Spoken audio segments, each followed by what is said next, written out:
Good morning, Virgin Islands. Colleagues, staff, and testifiers. The Committee on Education and Workforce Development is hereby called to order. I am Maurice C. James, and I will be presiding over this hearing today. Today, May 16th, is National Do Something Good for Your Neighbor Day.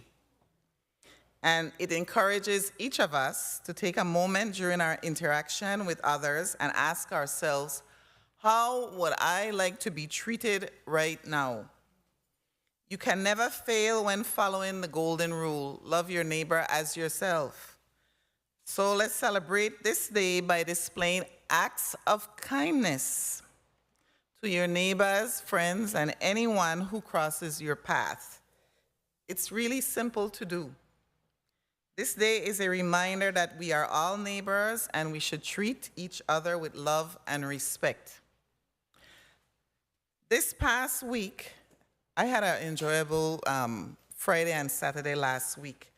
I attended two really enjoyable and pleasing events. Last Friday, I attended the Making the Connections 21st Century Learning Center's end of the school year celebration at Alfredo Andrews Auditorium.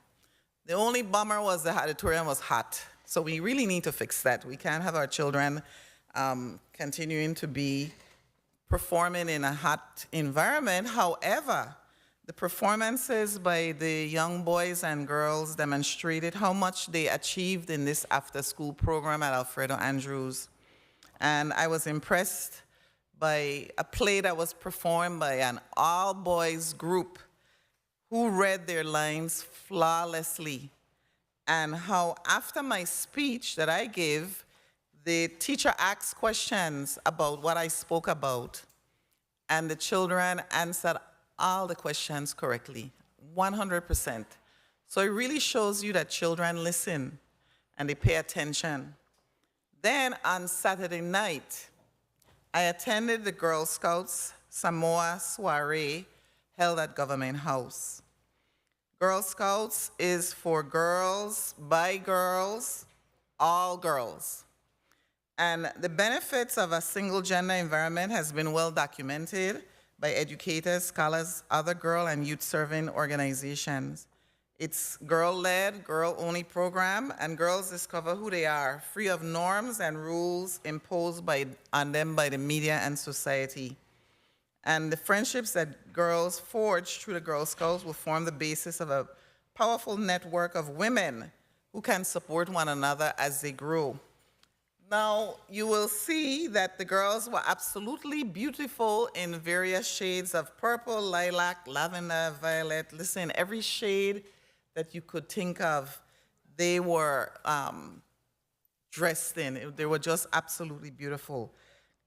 One of the things, though, that I want to point out is that in the one picture you see me, I'm going to tell you the names of the two young ladies, Melanie Ponce and Cameron Maduro. They were here when the Girl Scouts came to the legislature last year.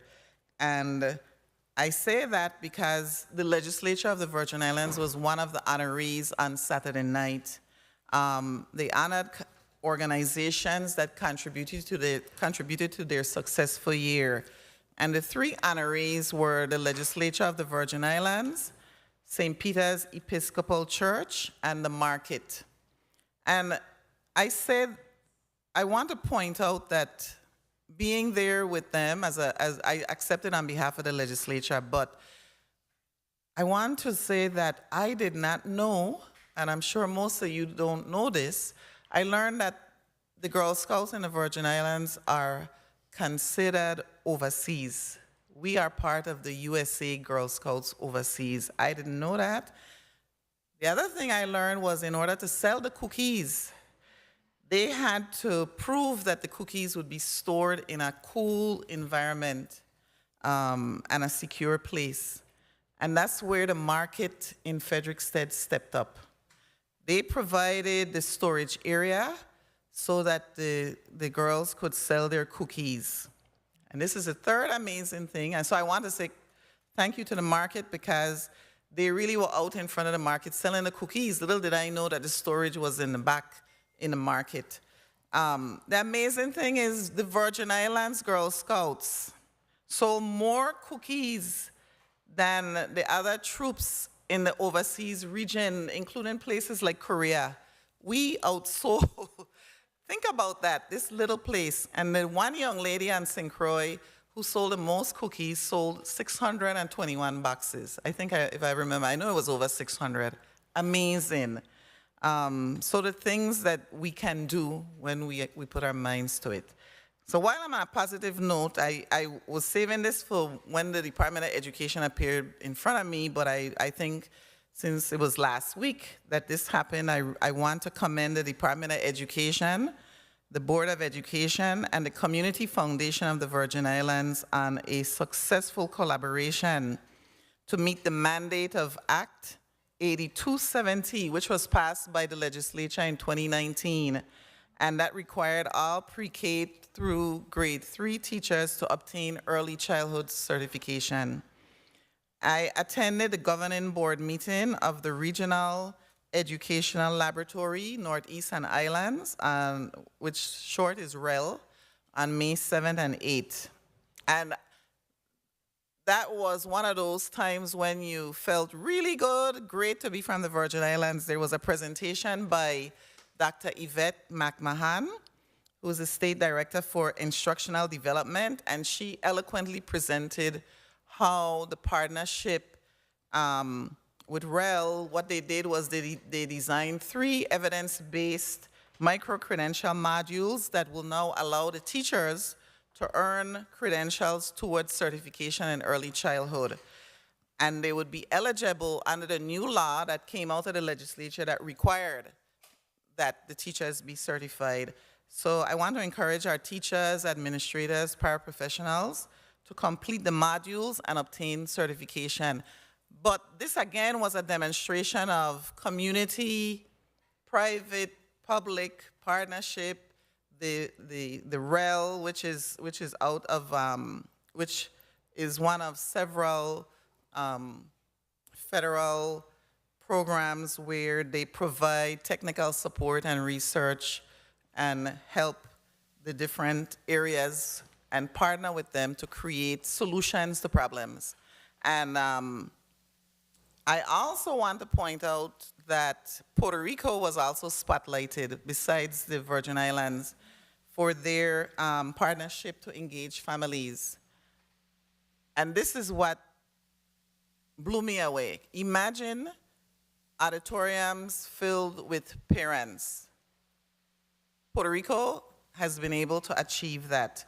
They now have parents attending meetings, and the partnership with REL to engage families was successful. So we need to aim for that, and we need to duplicate that in the Virgin Islands, and I hope we can learn from it. So those were all great things that happened in the lives of Virgin Islanders in the past week.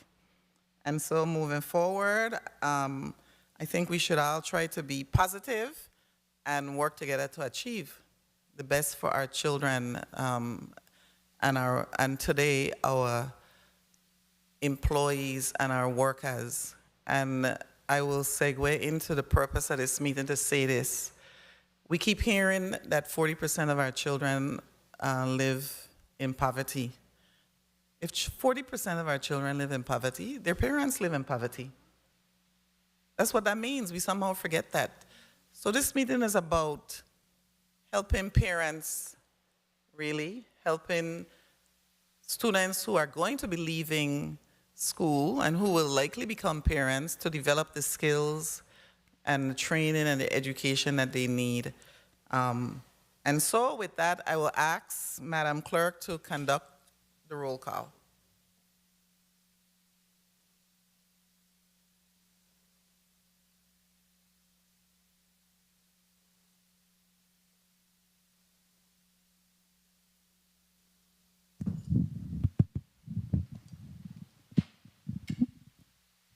Senator Diane T. Capehart. Senator Capehart, present. Senator Dwayne M. DeGraff. Here. Senator Dwayne M. DeGraff, present. Senator Donna A. Fred Gregory.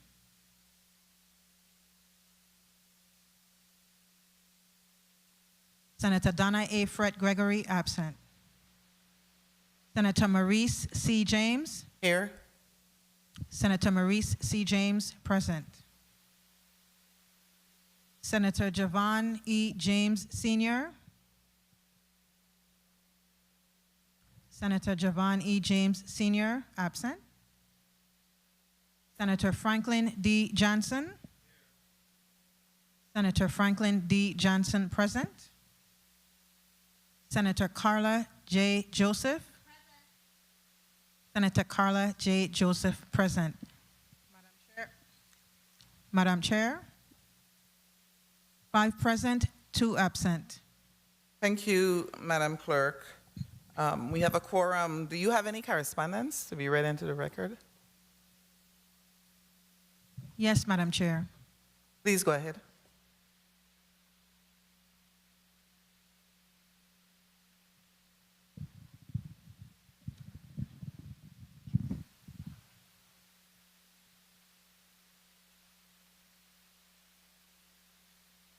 Letter dated May 16th, 2024. Honorable Maurice C. James, Esquire, Chairperson.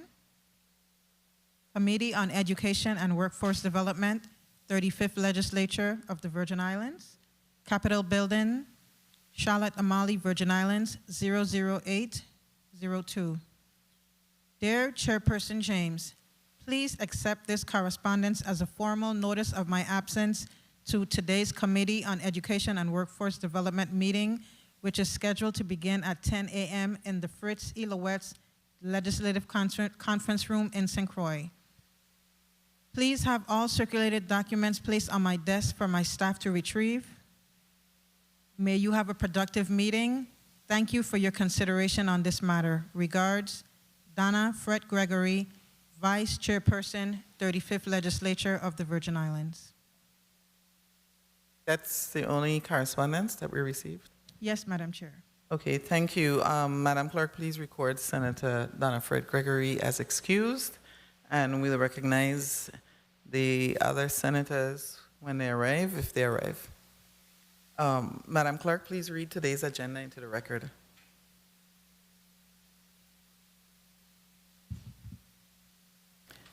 Madam Clerk, just read Block 1 at this time. Thank you. The Committee on Education and Workforce Development is meeting Thursday, May 16, 2024, 10 a.m., Fritz E. Lowetz Legislative Conference Room, St. Croix, U.S. Virgin Islands. Block 1 is as follows. The committee will receive a status update from the Virgin Islands Department of Labor, the Virgin Islands State Workforce Development Board, the Virgin Islands Career and Technical Education Board, the Division of Personnel, and the Office of Collective Bargaining regarding their organization's role in the workforce development system in the Virgin Islands, specifically addressing recruitment and retention of employees, employment opportunities in the Virgin Islands government, workforce development programs, and the services provided to help people find, prepare for, and maintain employment. Invited testifiers are the Honorable Gary Malloy, Commissioner, Virgin Islands Department of Labor, Michael Cardy, Chairman, Virgin Islands State Workforce Development Board, Joanne Murphy, Chairwoman, Virgin Islands Career and Technical Education Board, Cindy L. Richardson, Director, Virgin Islands Division of Personnel, and Joss N. Springett, Esquire, Chief Negotiator, Office of Collective Bargaining. Madam Chair, this concludes the reading of Block 1. Thank you, Madam Clerk. I will begin first by asking the testifiers in the block to introduce themselves. Speak clearly and put your name and title position on the record. Thank you. I'll start here on St. Croix. Commissioner. Good morning, Gary Malloy, Commissioner, Virgin Islands Department of Labor. Good morning, Nisha Christian Hendrickson, Assistant Commissioner, Legal Counsel, Virgin Islands Department of Labor. Good morning, Shanika Sebastian, Director of Youth and Apprenticeship, Department of Labor. Good morning, Gene Ford, Assistant Commissioner, Department of Labor. Thank you. And St. Thomas, please introduce yourself. Oh, sorry, Joss. Attorney Springett. Sorry about that. I apologize. Good morning, Joss Springett, Chief Negotiator, Office of Collective Bargaining. St. Thomas, you can proceed. Good morning, Cindy Richardson, Director, Division of Personnel. Good morning, Millicent O'Bain, Territorial Administrative Recruitment and Classification, Division of Personnel. Thank you. We do have some verb on St. Croix, sorry, on the other side of me. I'm making you senators today, right? Go ahead, Ms. Murphy. Good morning, Joe Murphy, Chairperson of the Career Her Technical. mic, please recognize her mic. Is it on? Hello. Good morning, Joe Murphy, Chairperson of the Career Technical Education Board. Go ahead. Anton Deus, Executive Director for the Board of Career Technical Education. Thank you. And do we have any testifiers who are joining us virtually? I think we do.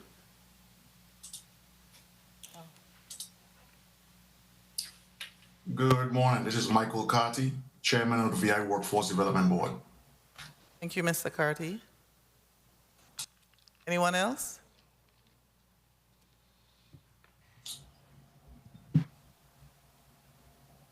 Okay. Yeah, I have testifiers with me from Lightcast. If you guys could introduce yourselves. Certainly. Hello, everyone. I'm Colin Percivali, Senior Consultant with Lightcast. We are a workforce development company. I'll recognize Dr. Christopher Laney.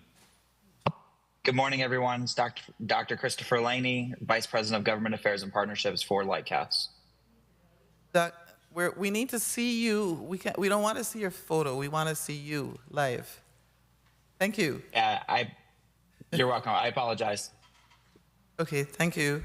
And just for your information, we're going to begin with the presentation from Lightcast, but I want to welcome Senator Javan James, Sr. He's joined us. Thank you for coming, Senator James. And Madam Clerk, will you please tally the attendance once more? Thank you. Madam Chair, 6 present, 1 excused. Thank you. Okay, we will now begin to hear testimony from our invited individuals, and we are going to actually, today we're going to begin with the presentation from Lightcast, because I think that for today's hearing especially, it will set, in a sense, the agenda going forward. So you can proceed. I don't know which one of you is going to do the presentation, but you can proceed. Certainly. I'll proceed. Do I have screen sharing capability? You should. Okay, let me bring it up.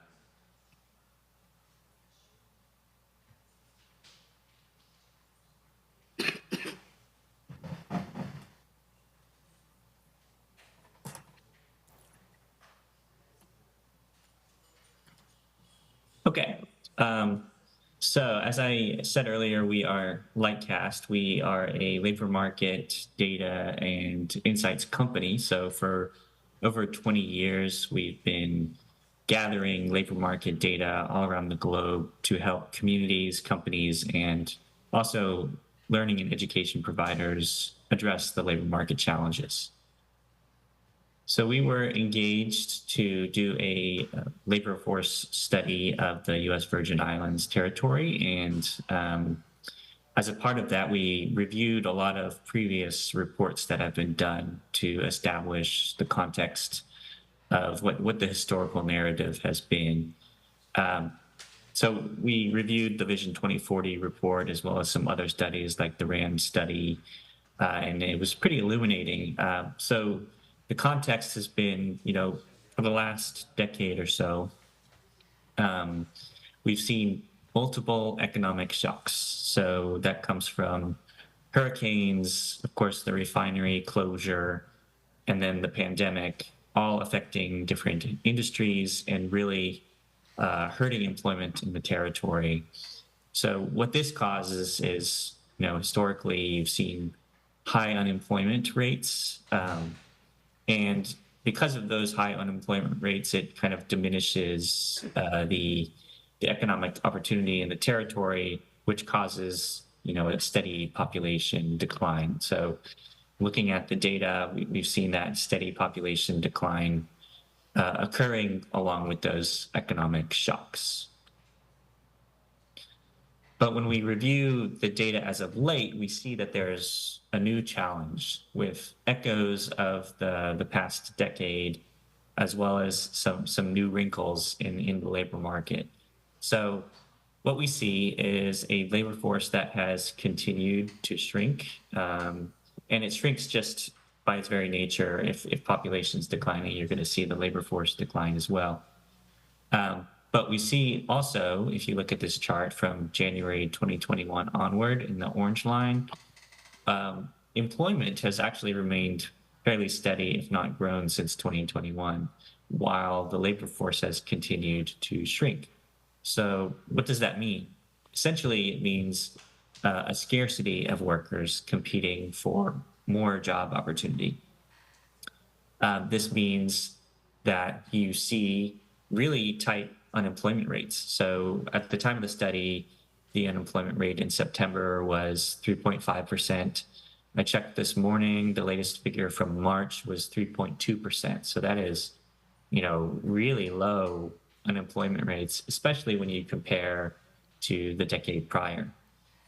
So this means that there is essentially less talent on the bench to support recovery and growth. So if you have industries that need to grow and hire, there's just less available people to fill those roles.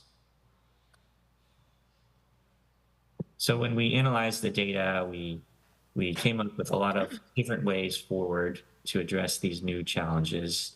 The first, and forgive me, I'm trying to get it into presentation mode with the notes. Okay, so the first is to align CTE programs, so career and technical education, with cross-cutting skills. What that means is, essentially, we see a lot of different occupations that are in demand, and with those occupations, certain skills are common across those occupations. And in a tight labor market environment, it's really important to find occupations that kind of have those similar skills, because if you can train a workforce that has the flexibility to fill multiple different roles, it can help with labor market efficiency in that tight labor market environment. So aligning career and technical education with those skills is really important. And of course, the report should be available to all of you, but the report really outlines in detail kind of what those occupations and skills are. The second is to ensure foundational and transferable skills. Transferable skills, also referred to as soft skills, but essentially those are the skills such as communication, literacy, and computer literacy.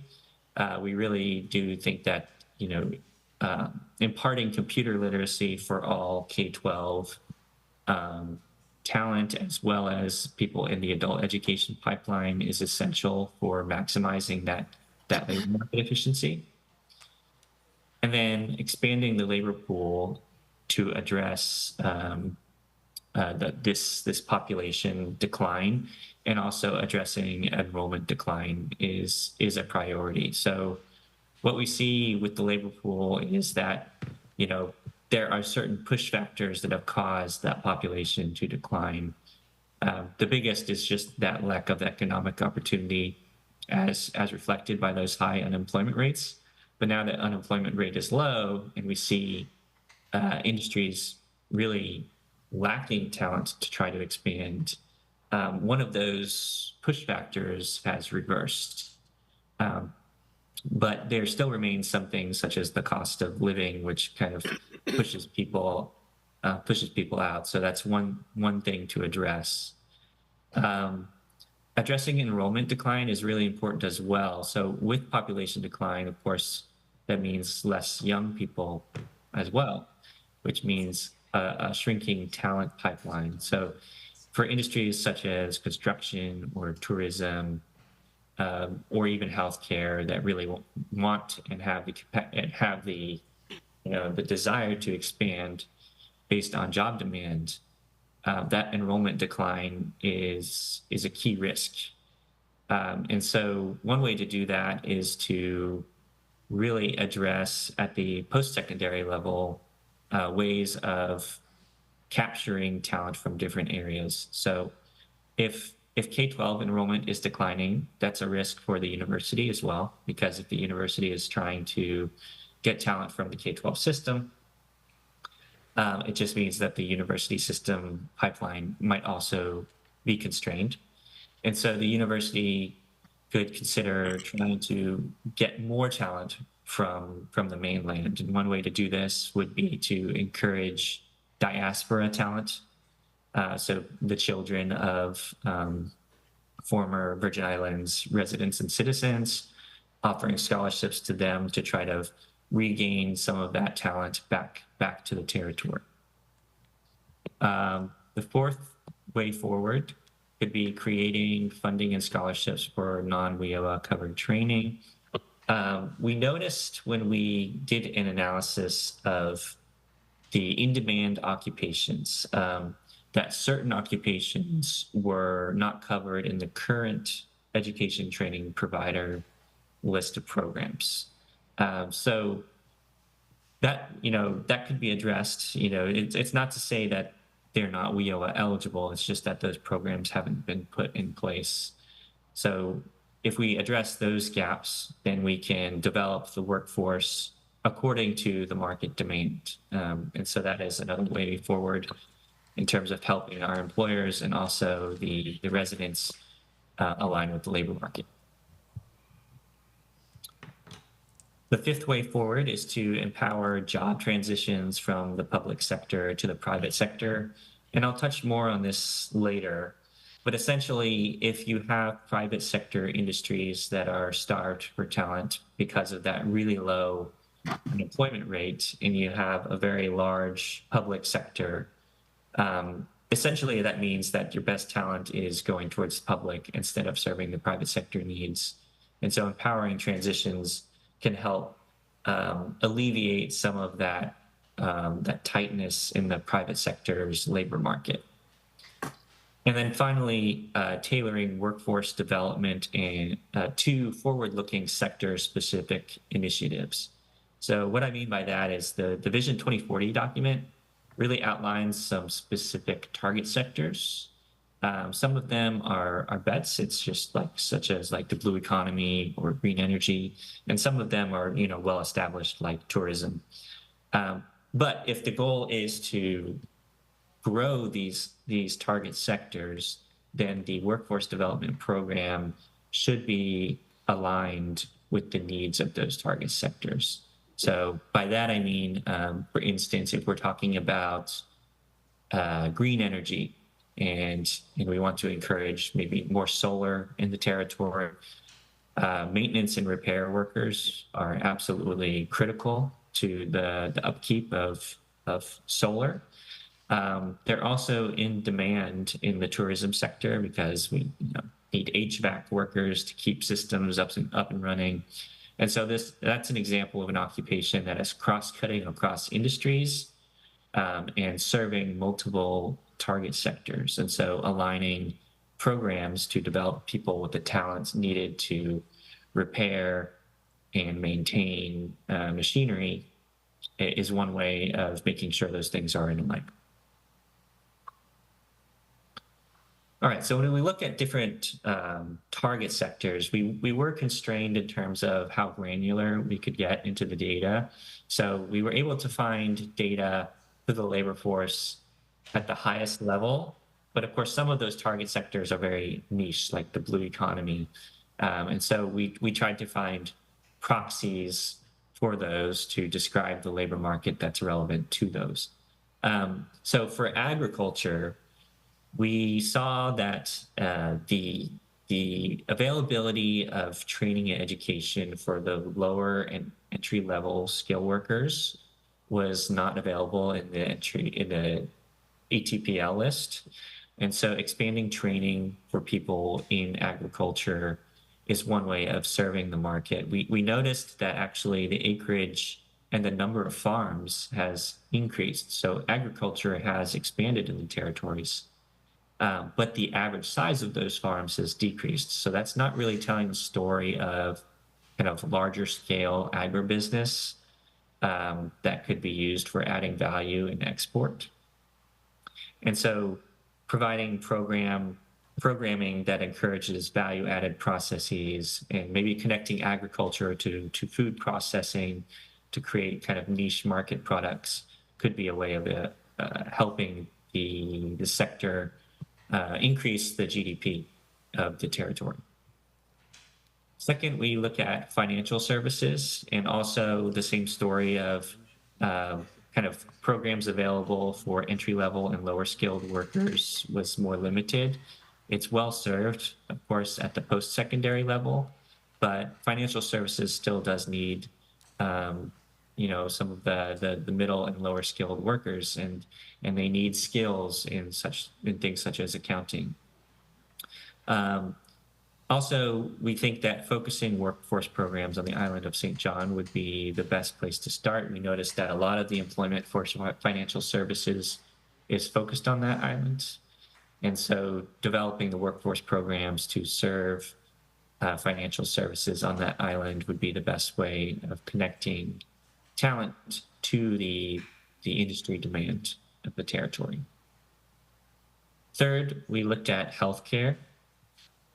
When we look at healthcare overall, it is a large sector, but if we compare the share of employment that healthcare has in the overall economy of the territory compared to other areas and other states, we notice that it's actually less. And so that data might indicate that the area is underserved in terms of healthcare, but we do see that the demand for healthcare is extremely healthy. And also that there is ample program availability in the education training provider list. But this also means that more completions and greater volume is needed to serve the healthcare demand. Another opportunity for healthcare is supporting long-term care initiatives. So we noticed that the Virgin Islands median age is increasing. So the territory is aging as a society. This is true in the United States, and it's true globally. Everywhere is getting older. What that means is a greater demand for people that are retirement age and beyond. And so long-term care initiatives could be a play in terms of finding a niche for the healthcare industry.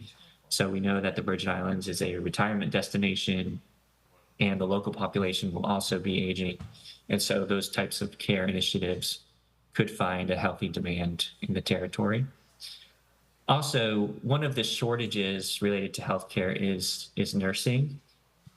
When we reached out to the university, they mentioned that actually the demand for the nursing program is healthy, but they're actually limited by the nursing faculty. So there's a faculty shortage that they've had a hard time filling, which of course constrains the pipeline of nurses. So when we look at that, there could be solutions. Maybe the university could offer kind of degree credential recognition for with other universities. So maybe students from the mainland could study their first 2 years and then transfer their credits over to the university.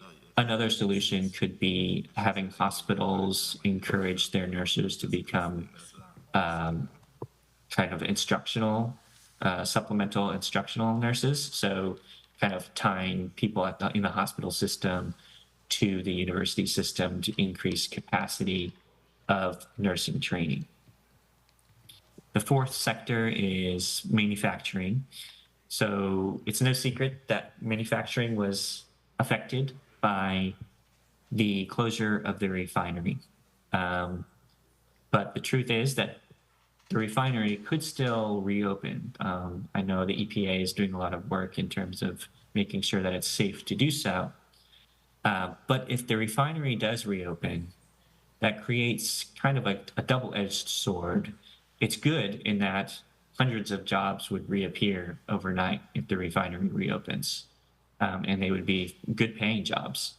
But in an environment where the unemployment rate is 3.2%, the question would be, okay, where do we find the talent? And so we do recommend some contingency planning in case the refinery reopens. First, in making sure that you have a great list of who those former workers were and where they are in terms of recruiting.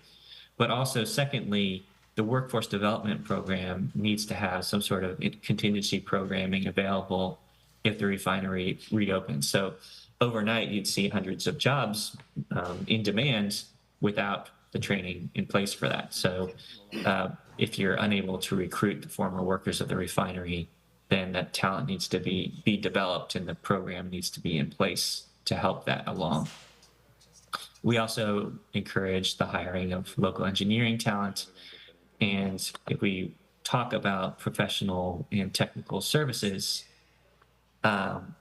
we think that there could be a boost in this employment if the refinery reopens. So we've seen employment in this sector decline since 2019, but typically we see a lot of technical services kind of co-locate with those heavy industries. And so we think that if the refinery reopened, we'd see a little bump in the professional and technical services industry as well. We also think that there is an opportunity for remote work in this sector. The sector is, by its nature, remote friendly. And so what we did is we looked at all the remote postings in the US mainland and essentially took the average of those job postings that said that they would accept remote as employment. And then we looked at the occupations that had kind of like the average demand, if not a higher share of remote postings, to identify what those friendly remote occupations were. And a lot did occur in the professional and technical services space, including finance and insurance sector. So we do think, based on the size of the territory, it's very small in comparison to some of the other U.S. states.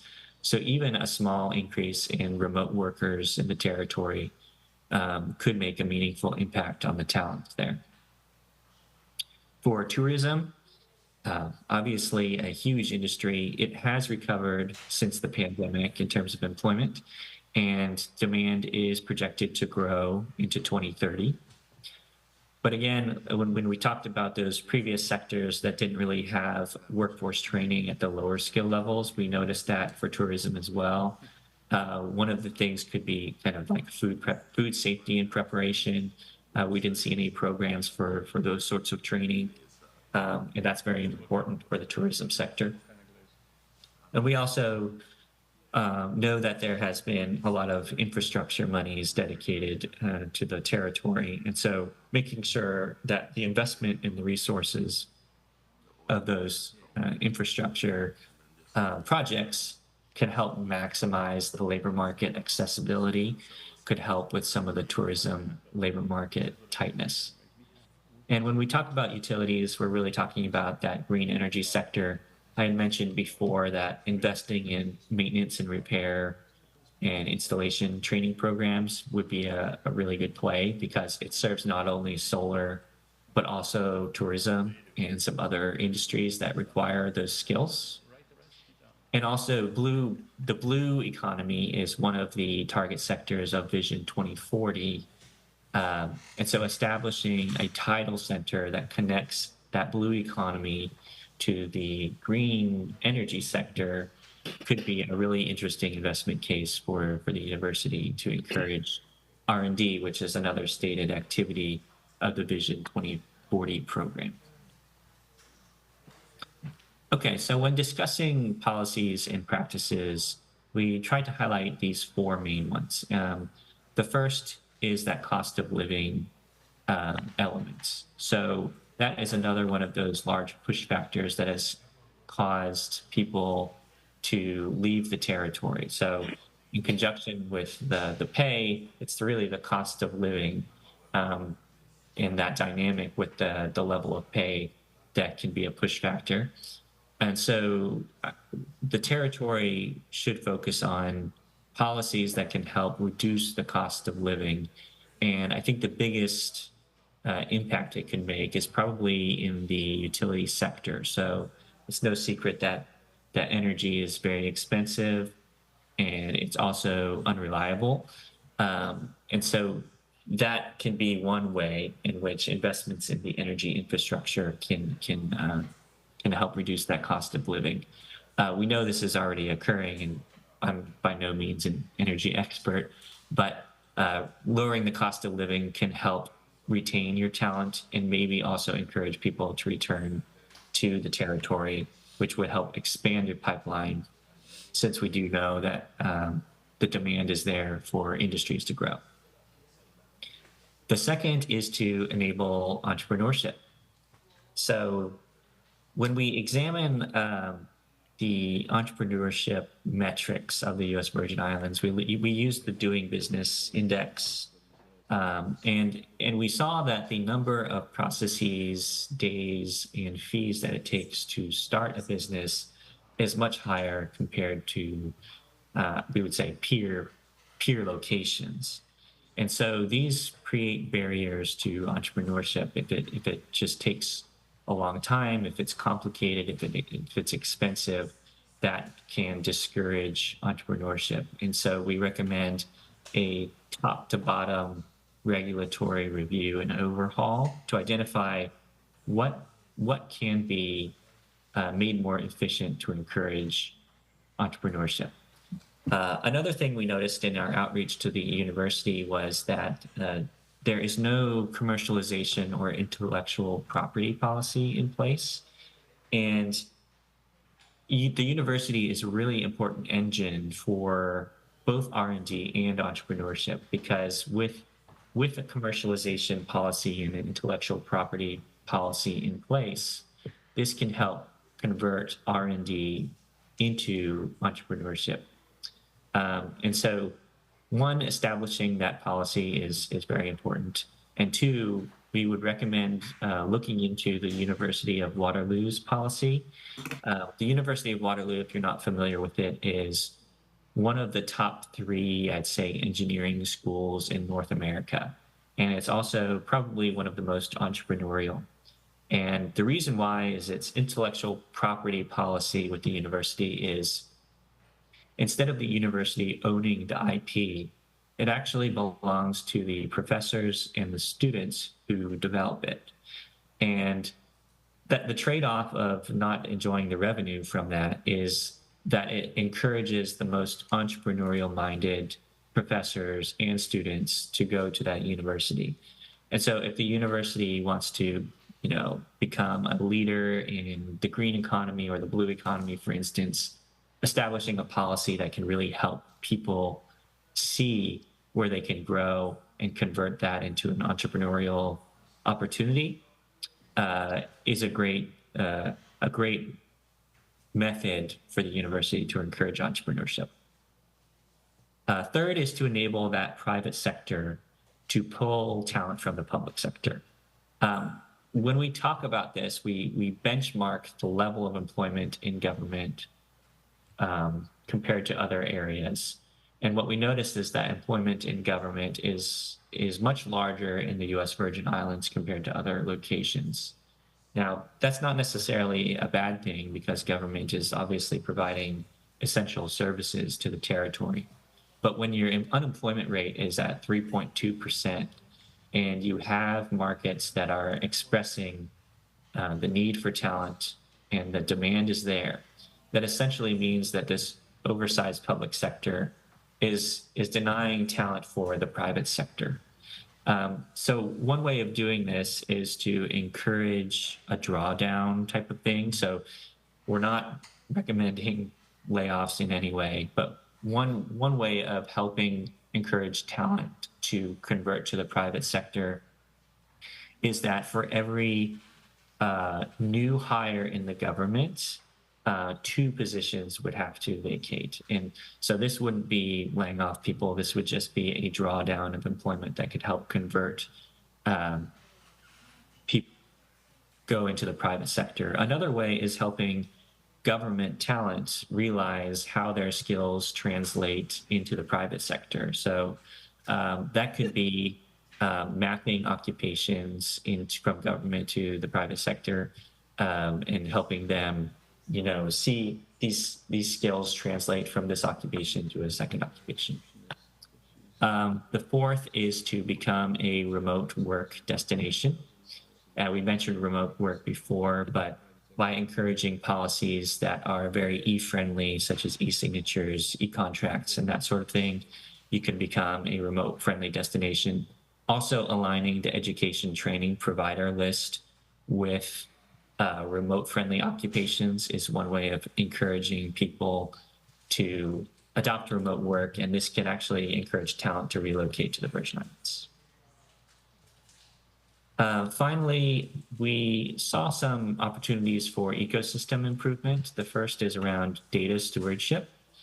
By the nature of the U.S. Virgin Islands size, some of the data was suppressed for the labor market, so we weren't actually able to go very granular. So that's at nobody's fault. That's to protect the data of the employers for the territory.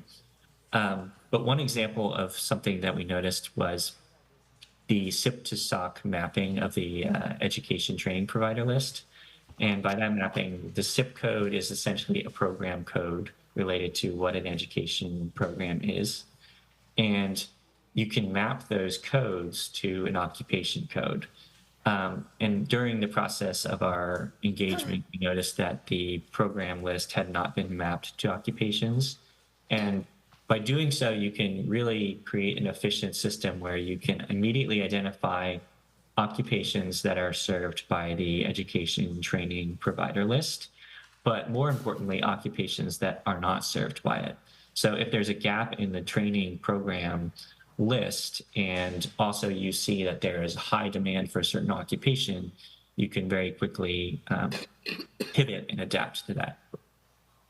And then finally, stakeholder collaboration. If there is data difficulty, one danger is that data and information can be kind of stovepiped. And so by using stakeholder collaboration, that can really help encourage people to share data and get a much clearer view of the labor market, which obviously helps with strategy and programming to address those labor market concerns. So that is the end of the presentation. Sorry for being long-winded. I tried to go as fast as I could, but I am available if you have any questions or comments. Thank you very much. Actually, you generated a lot of questions that I'm going to ask the other testifiers about. So we're going to move to the testimony from Commissioner of Labor, Mr. Malloy. Please go ahead. Good morning, Honorable Senator Maurice C. James, Chairperson of the Committee on Education and Workforce Development, honorable members of the Committee on Education and Workforce Development, distinguished senators, ladies and gentlemen, listening, viewing, and virtual audiences.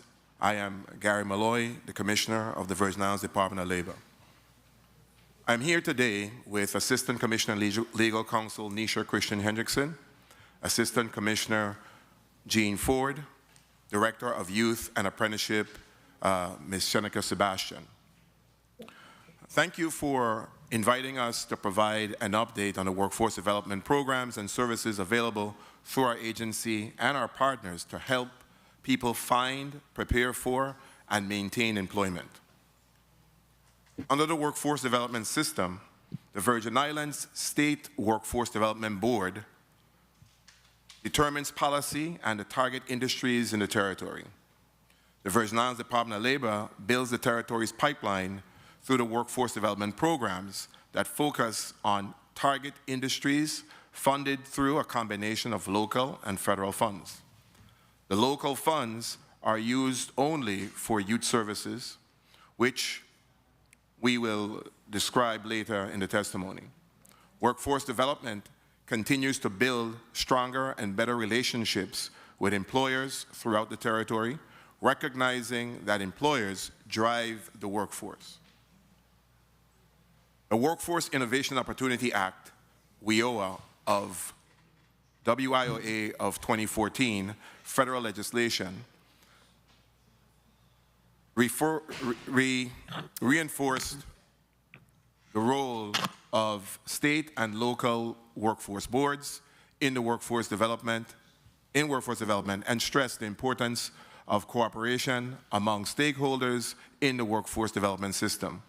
The workforce development system encompasses the U.S. Virgin Islands American Job Center, AJC, which includes One Stop Operator, Equus Workforce Solutions, contracted by the Workforce Development Board, and housed in the Virgin Islands Department of Labor offices on St. Croix and St. Thomas, with two specific responsibilities.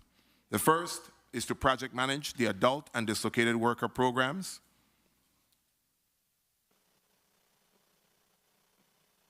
WIOA funding and programs offerings, and the second is to coordinate the activities of other partners within the AJC, or the America's Job Center, to create the one-stop process and our WIOA eligible for our WIOA eligible customers. Therefore, when customers visit the Virgin Islands Department of Labor office, they will initially interact with a staff member in Employment Service, or ES, of the Virgin Islands Department of Labor.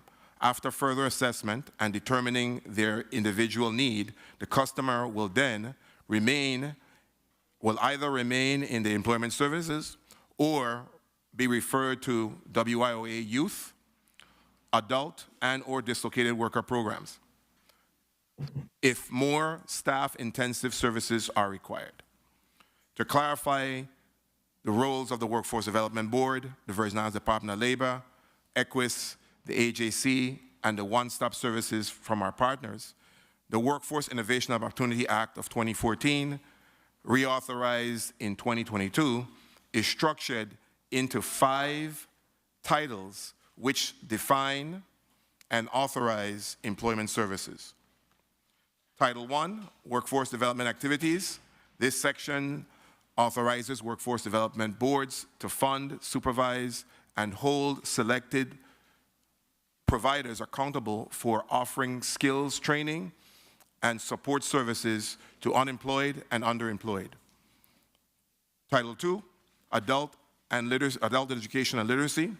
This title permits services for adults seeking basic education and those transitioning to post-secondary education after completing their secondary education. Title III, amendments to the Wagner-Pfizer Act. This section integrates the United States Employment Services, or ES, into the one-stop career centers across the nation. Title IV, amendments to the Rehabilitation Act of 1973. It ensures that individuals with disabilities can access vocational rehabilitation services within the one-stop career centers. Title V, General Provisions. This title defines the transitional changes from the WIA to WIOA, providing an overarching framework for the entire Act. The U.S. Virgin Islands AJC partners include the Virgin Islands Department of Labor, the Virgin Islands Department of Education, the Virgin Islands Department of Human Services, the Virgin Islands Vocational Rehabilitation Services, the Virgin Islands Department of Veterans Affairs, and Equus.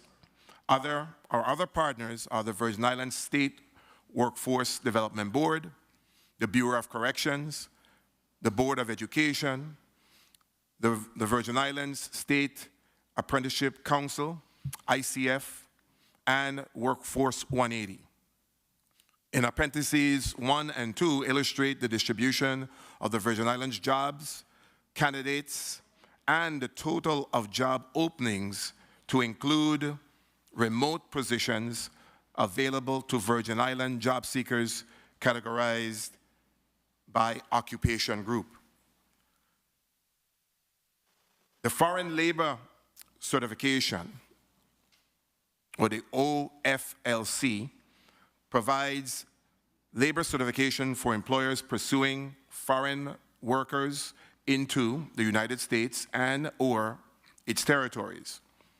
Employers must show that there are insufficient qualified U.S. workers available and willing to work at a prevailing wage for the position before acquiring the certification. This is to ensure that admitting foreign workers does not negatively impact job opportunities, wages, and working conditions for U.S. citizens.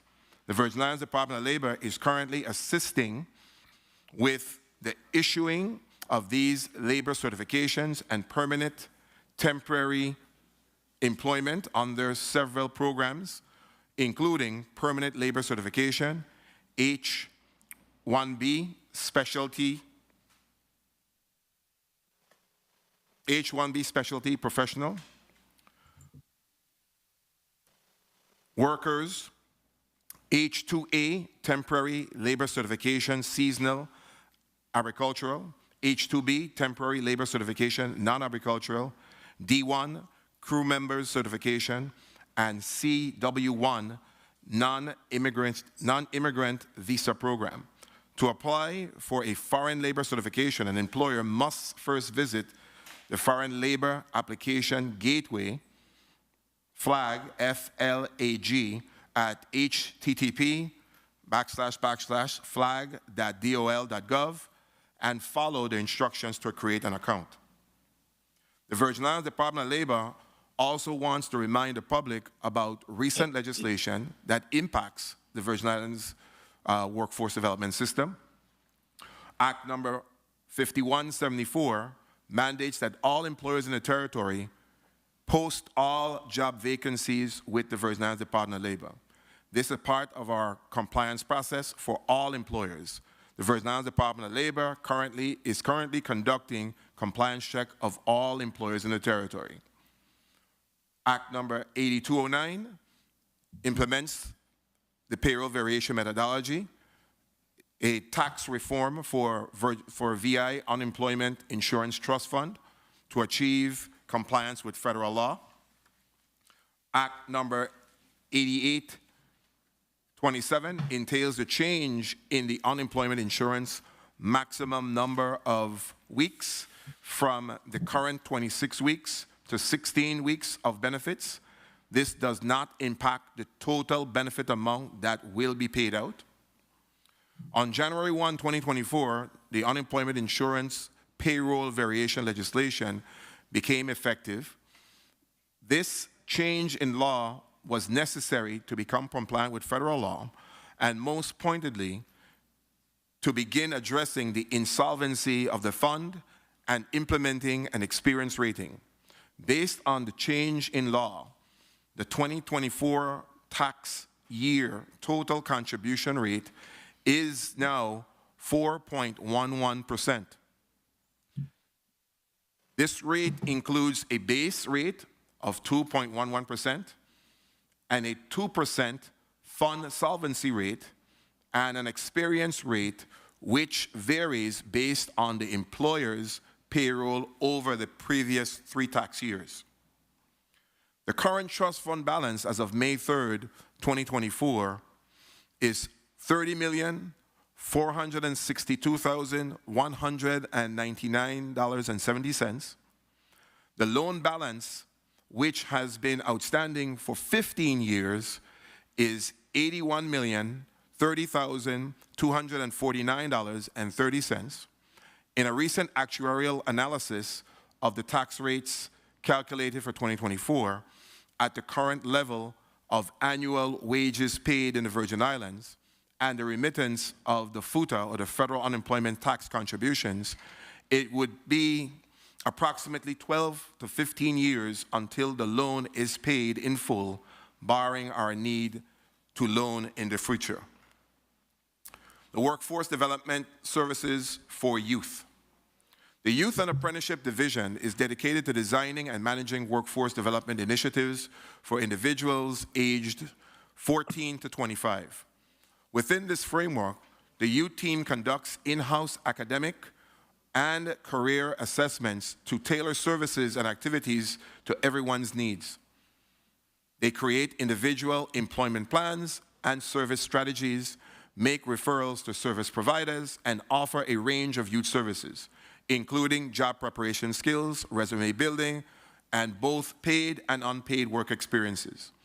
The division offers various programs such as occupational training skills, the Work, Learn, and Earn program for ages 17 to 24-year-old youths, for out-of-school youth, the Summer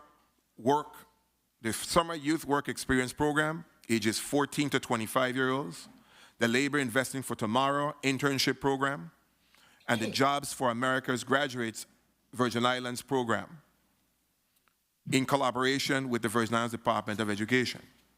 As of May 2024, we have upheld our dedication to the VI JAG program by placing 156 12th graders on per diem to ensure that they have stipends for their required on-the-job training hours. These students commenced their 10-week training experience in January across various sectors, both public and private. As we remain committed to supporting the development of the Virgin Islands youth, this year we have committed to providing stipends to 40 12th graders engaged in on-the-job training segment of the NAF Academy. This compensation aims to develop a sense of appreciation and motivation as participants gain essential hands-on experience and skill development. The programs targeted different segments of the population, including current high school students, out-of-school youth, current college students, graduates, students, and recent graduates.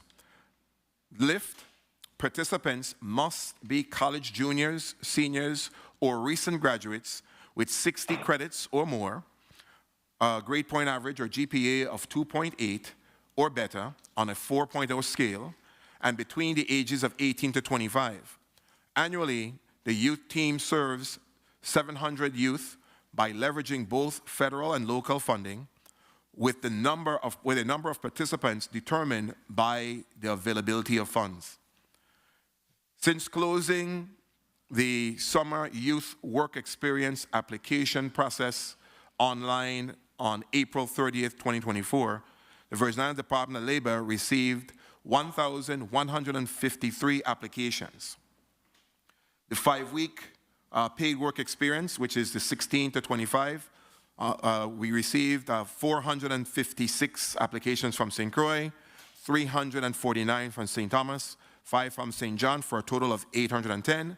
For the Career Exploration Program for the 14 and 15-year-olds, we received 150 applications from St. Croix, 107 from St. Thomas, 4 from St. John, for a total of 261. The LIFT internship, which based on funding, only 50 are eligible. We received 46 applications from St. Croix, 36 from St. Thomas, 0 from St. John, for a total of 82. So that is the total of, that makes up the total of the 1,153 applications received. The Virgin Islands Casino Commission Control remains dedicated to promoting youth development and education. As part of their commitment, the Virgin Islands Casino Control Commission recently provided a significant contribution of $385,956.64 to the Department of Labor in support of the Jobs for America's Graduates Virgin Islands program.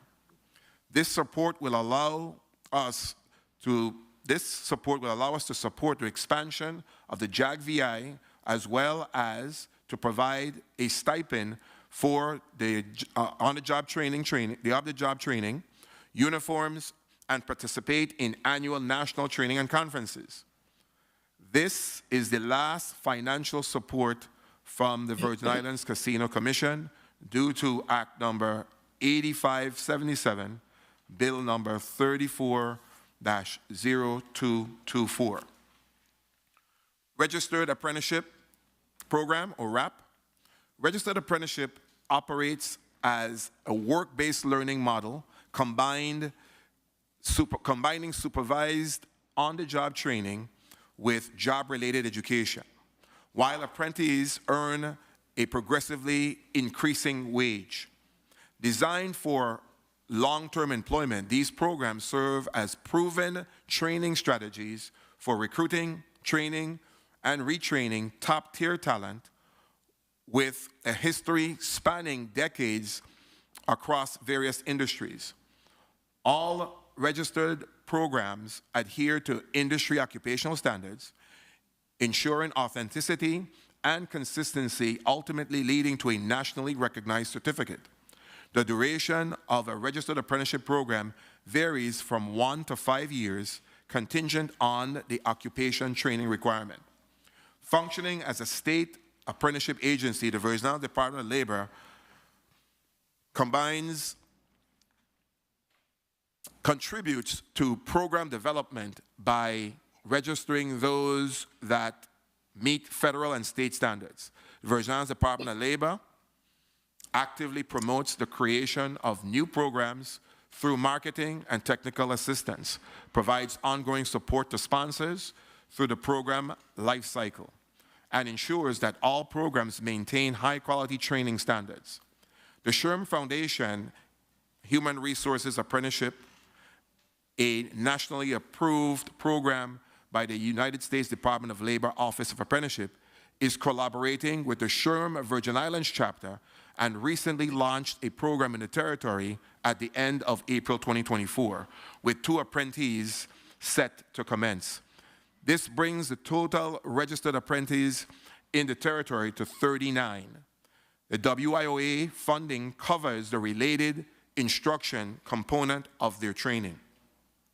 Current registered apprenticeship programs, the occupations are certified massage therapist, that's territorial, medical assistant, patient care coordinator on St. Croix, life safety coordinator, St. Croix, surgical technologist, St.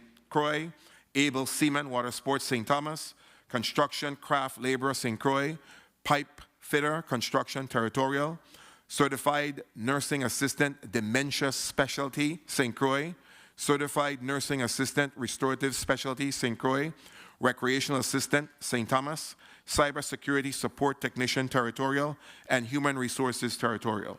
The Virgin Islands Department of Labor is dedicated to applying the workforce development policies established by the Workforce Development Board across all sectors and industries. Our commitment is evident through the various programs and services offered at our offices in St. Croix, St. Thomas, and St. John.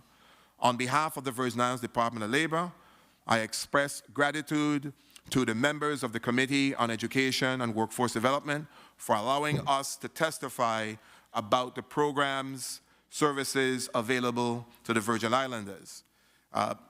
Before I conclude, I just wanted to highlight in Appendix 1 that the job openings versus the candidates,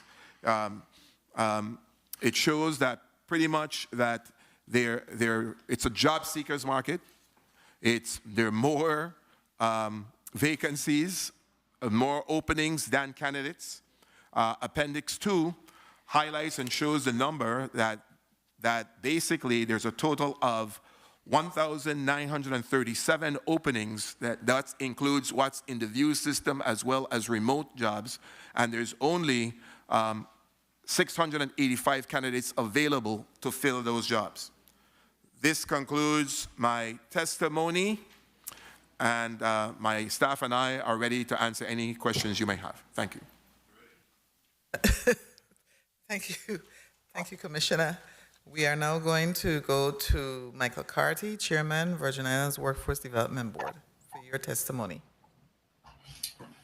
Thank you.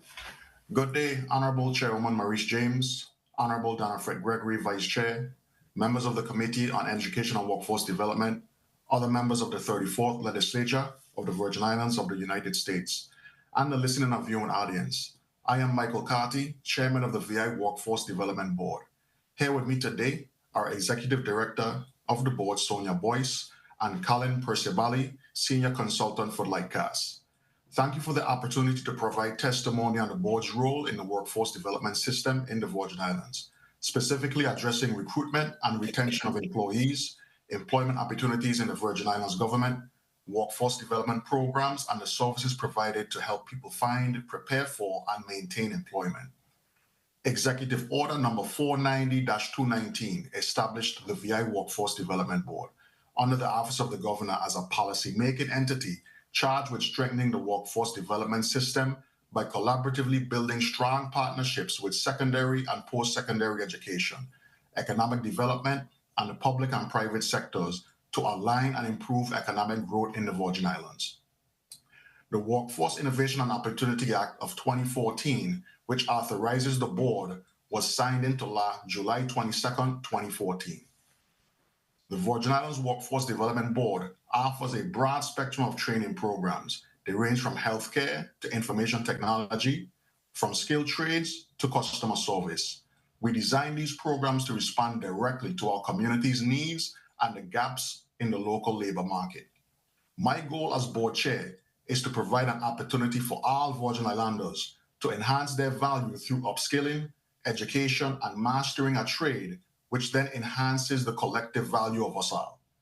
This will bolster local businesses by providing them with skilled workers and stimulate our economy by increasing the earning potential of our residents. Our eligible training providers program is a critical component of our service delivery in the system. The Virgin Islands Workforce Development Board's ETPL eligible training provider list identifies training providers who qualify to receive Workforce Innovation and Opportunity Act funds, WIOA, to train adults, dislocated workers, and out-of-school youth. The board has 20 approved eligible training providers to date. The U.S. Department of Labor, Employment and Training Administration requires the board to conduct research and evaluation to gauge the labor market of the territory. The board followed the procurement process and Lightcast was chosen to conduct the analysis. A copy of the labor market analysis is attached to this testimony. In addition, was also presented initially in this hearing.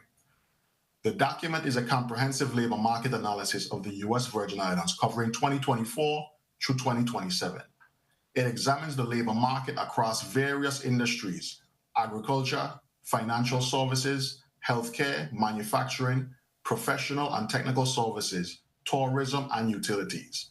The report discusses challenges in the U.S. Virgin Islands economy, such as a decline in population and natural disasters, and outlines a series of recommendations for workforce development. Key strategies include aligning education and in-demand skills, expanding the labor pool, and leveraging remote work opportunities. Additionally, it suggests a practice to changes the address of economic challenges, emphasizing education and training to supply a skilled workforce. Current challenges. The U.S. Virgin Islands faces significant labor market challenges, such as, number one, population decline, which leads to a shrinking workforce pool.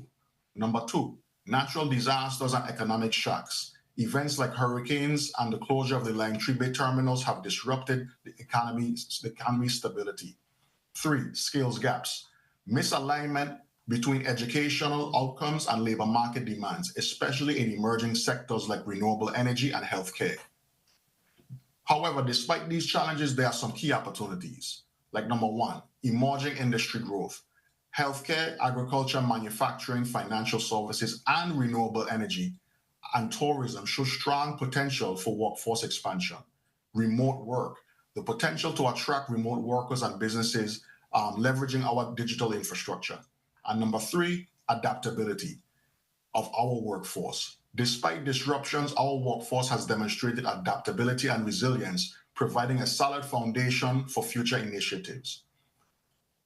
Some strategic recommendations from the report and from the board. Align education and training with in-demand sectors. Expand the labor pool by attracting Virgin Islanders from abroad back home to fill critical jobs needed in the VI's transformation.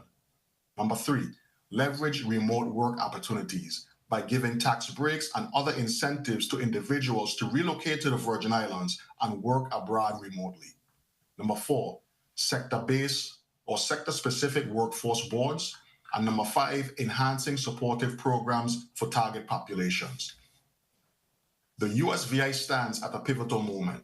By addressing our labor market challenges through comprehensive workforce development strategies, we can ensure sustainable growth. The comprehensive labor market analysis and WIOA plan offer actionable solutions to bridge the gaps, attract new talent, and bolster resilience across the sectors. This will usher in a new era of workforce prosperity in the USVI.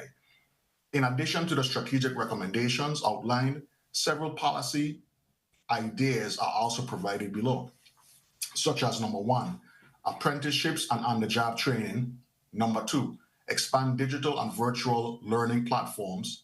3, build sector-specific workforce boards. 4, encourage employer-based upskilling programs. Big one. Number 5, promote entrepreneurship and small business development. Number 6, improve labor market data collection and reporting. Number 7, cross-agency coordination. 8, develop community-specific outreach and engagement initiatives. 9, encourage and retention of local island talent. Number 10, invest in local infrastructure to support economic sectors. 11, foster government-to-business collaboration for skills development. 12, launch youth engagement and mentorship programs. 13, expand supportive services for target populations. 14, establish a green workforce task force. These comprehensive policy ideas align with the strategic goals outlined in the comprehensive labor analysis and in the WIOA state plan. Their implementation will address labor market challenges, expand training opportunities, and create a more resilient workforce. The board has partnered with Metrics Learning to provide career pathways exploration tools, skills assessments, and skills gaps analysis, and remediation courses for all Virgin Islanders for free. Here are a list of statistics of the Metrics Learning utilization across the territory. Number 1, 689 individuals have registered for the online training. 2, 1,343 courses have been completed. 3, 27 individuals have requested the courses and vouchers for the OSHA credential. And number 4, 20 different organizations, departments across the territory are having their participants register for each course, for these available courses. The Virgin Islands American Job Center serves as a vital hub for workforce development initiatives in the territory. As a partner with the agency, Equus Workforce Solutions is responsible for providing Workforce Innovation and Opportunity Act services under Title I to adult and dislocated workers in the territory. These services include career and training services aimed at assisting individuals find, prepare for, and maintain gainful employment. Their mission is centered on empowering individuals to achieve economic self-sufficiency through employment. Services provided by the VI agency daily includes personalized career counseling, which helps job seekers explore career pathways. 2, job search assistance, including access to job listings and labor market data. 3, in-person and virtual workshops for resume development, interview preparation, and job readiness. 4, individualized skills assessment and training referrals, which connect participants with sector-based training programs to equip them with in-demand skills for high-growth industries in the territory. And 5, supportive services such as transportation assistance, childcare assistance, and access to services that remove specific barriers to employment. Along with the employment and career services mentioned, the business services consultants on St. Thomas and St. Croix actively engage with employers to understand their workforce needs and strive to bridge the gap between employers and job seekers. A valuable resource they provide is to meet this goal is the implementation of work-based learning opportunities, including work experience and on-the-job training, OJTs. The WEX program for work experience focuses on providing individuals new to the workforce with opportunities to gain work-related skills and experience through short-term placement in real-world environments. They offer valuable skills development, networking, and resume building opportunities. The OJT program is designed to provide more practical and hands-on training in specific job roles. This program typically involves a combination of classroom instruction and supervised work experience, allowing individuals to earn while they learn, with a guaranteed job placement at the end of the training. They may have incredible success. Well, they have had incredible success at the Westin at Frenchman's Reef with the adoption of their OJT program this year, which is currently facilitating training and the placement of 15 to 20 job seekers monthly on St. Thomas.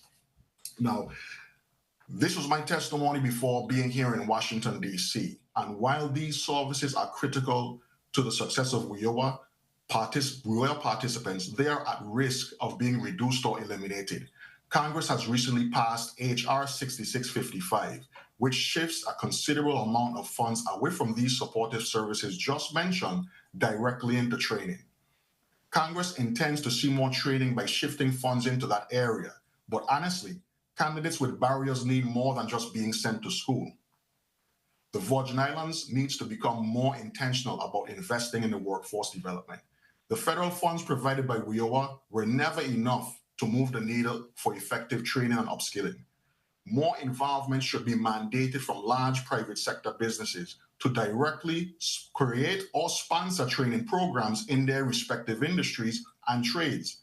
Some of these companies, publicly traded billion-dollar entities who thrive in the VI economy, benefit far more from the economic and workforce development programs as compared to small, locally owned businesses. Yet we as a government still ask them, with the limited federal WIOA dollars, what do you need? It's time that we now ask those companies, what have you done? The Virgin Islands Workforce Development Board thanks you for the support you've given the workforce development in our community, and I welcome the opportunity to respond to any questions you may have. Thank you. Thank you. First, before we go to the next testifier, I want to recognize my honorary members, non-committee members, Senate President Novell Francis and Senator Kenneth Gittins. Thank you for joining us. We're going to move right ahead. A lot of interesting perspectives are being raised this morning. We're going to go next on the agenda. Let me make sure I'm going in order. Joanne Murphy, Chairwoman, Virgin Islands Career and Technical Education Board. You may proceed. Thank you. Good morning again. Honorable Senator Maurice C. James, Esquire, members of the 35th Legislature of the Virgin Islands, invited testifiers and viewing public. I'm Joe Murphy. I am the chairperson of the Virgin Island Board of Career and Technical Education. With me today is the Executive Director, Mr. Antoine Deuce.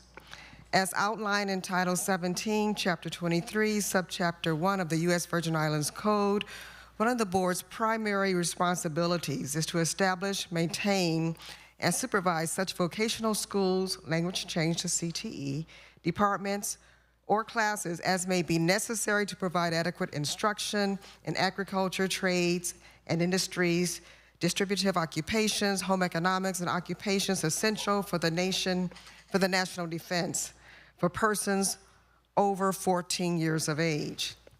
However, it is important to acknowledge that while the law grants the board this authority, the board currently lacks the power to enforce this provision effectively. The board recognizes the importance of establishing and overseeing CTE schools, departments, and classes that provide instruction in various fields essential for the workforce, but its ability to fully execute this responsibility is limited by the current circumstances. Despite these challenges, the board remains committed to working within its available means to support and improve CTE programs and services in the U.S. Virgin Islands. The Department of Education is responsible for writing curricula. It is important to note that the board has not yet received those documents for further scrutiny and ultimate approval. This is but just one incident, whereas the board has no power to insist on or enforce mandated responsibilities. We recognize the significance of collaborating with local industries and employers to ensure that the curricula are industry certified and courses of study align with the current and future needs of the job market. Once the board receives the curricula from DOE, we will diligently review and approve them to ensure that our CTE programs are relevant and responsive to the demands of the workforce, preparing individuals for successful careers. In terms of recruitment and retention, The board collaborates with the State Office of CTE and Adult Education to promote CTE opportunities to individuals across the territory. It is important to clarify that the board does not directly enact policy in this regard. We engage in conversations and provide guidance to raise awareness about the benefits of CTE programs, CTE education, and the diverse career paths available. By highlighting the special skills, hands-on experience, and employment prospects associated with CTE programs, we aim to attract a wide range of individuals, including youth, adults, and those seeking career transition.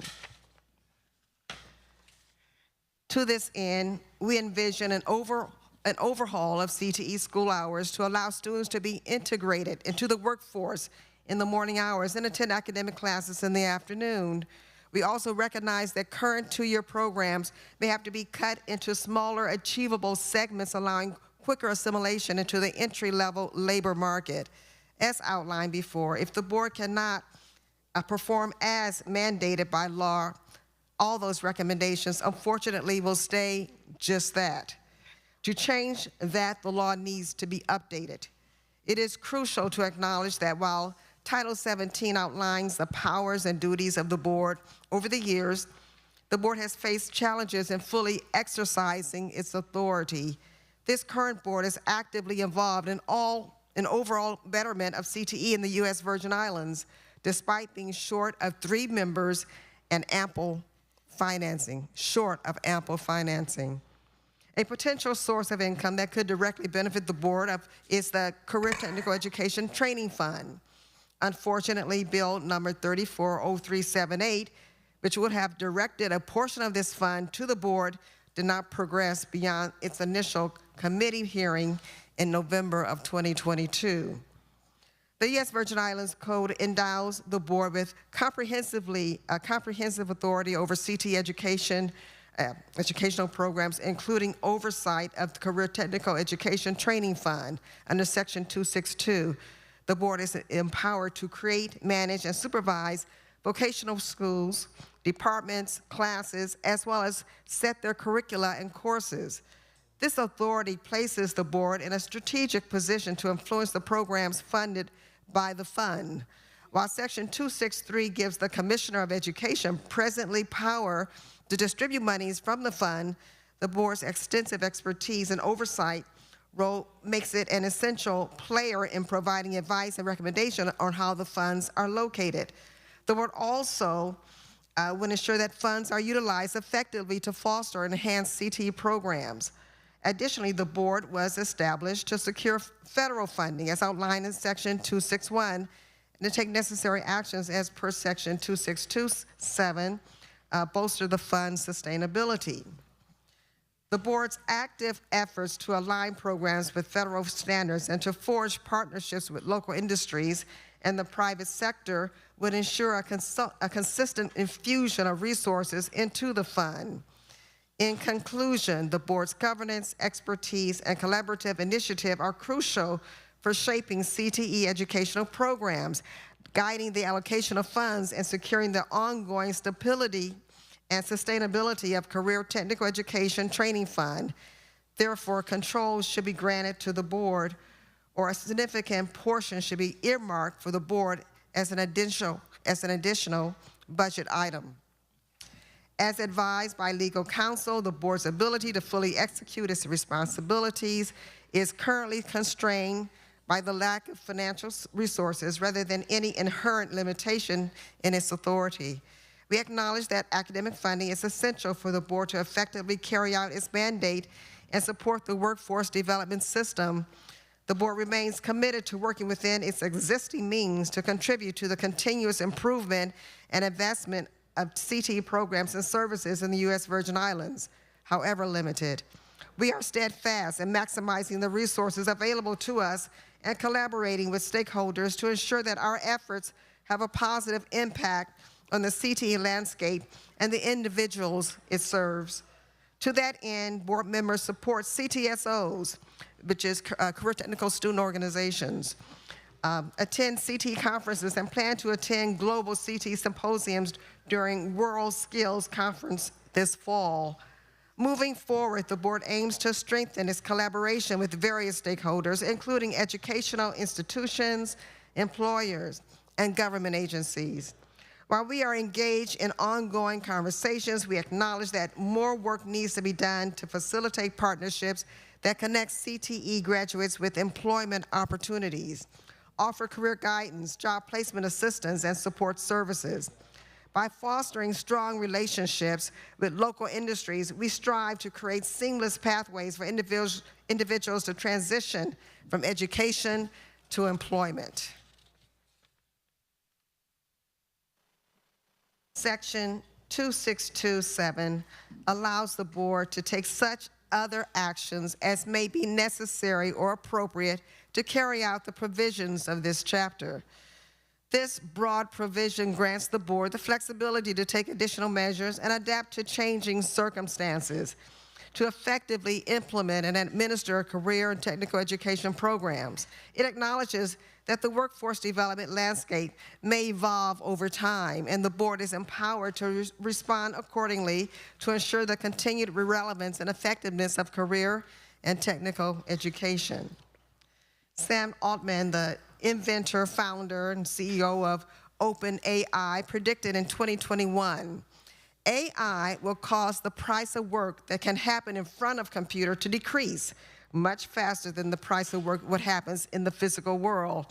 This is the opposite of what most people, including me, expected, and will have strange effects. We asked after the release of ChatGPT if he is still of the same belief. He answered yes, and predictable computer-related jobs will decrease at an unprecedented speed, end of quote. These predictions, if to come true, are mind-boggling. Our local workforce will once again undergo a dramatic change. This begs the question, is the DOE aware and are the necessary steps in place to encounter this trend early on? Is the DOL researching and investing into job markets which will inherently emerge from the creation of AI? The CTE board sounded the alarm early on, and we hope we are heard loudly. CTE, if not given the full attention needed, will be absorbed by private industry to cover their needs, especially if the government continues to finance external entities.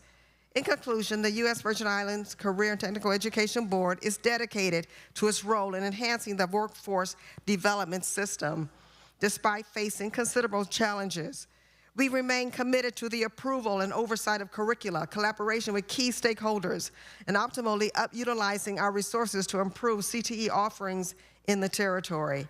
While we currently lack robust enforcement powers, our dedication to fostering a skilled, competitive workforce and supporting the economic growth of the U.S. Virgin Islands is steadfast.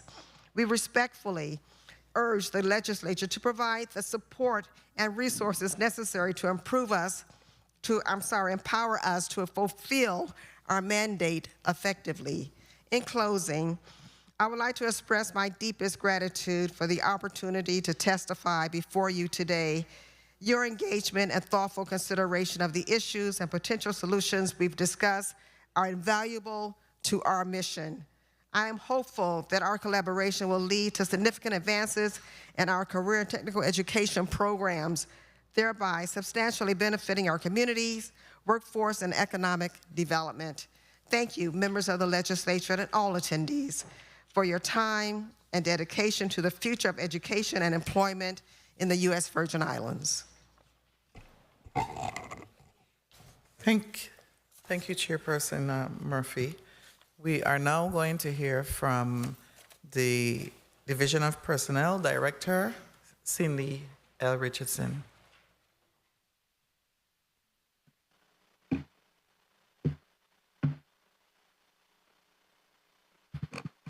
Good morning, Honorable Senator Maurice James, Chairwoman of the Committee on Education and Workforce Development, committee members, non-committee members, colleagues, and our viewing and listening audience.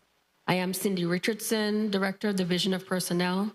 Accompanying me here today is Ms. Millicent Albane, our Territorial Administrator of Recruitment and Classification.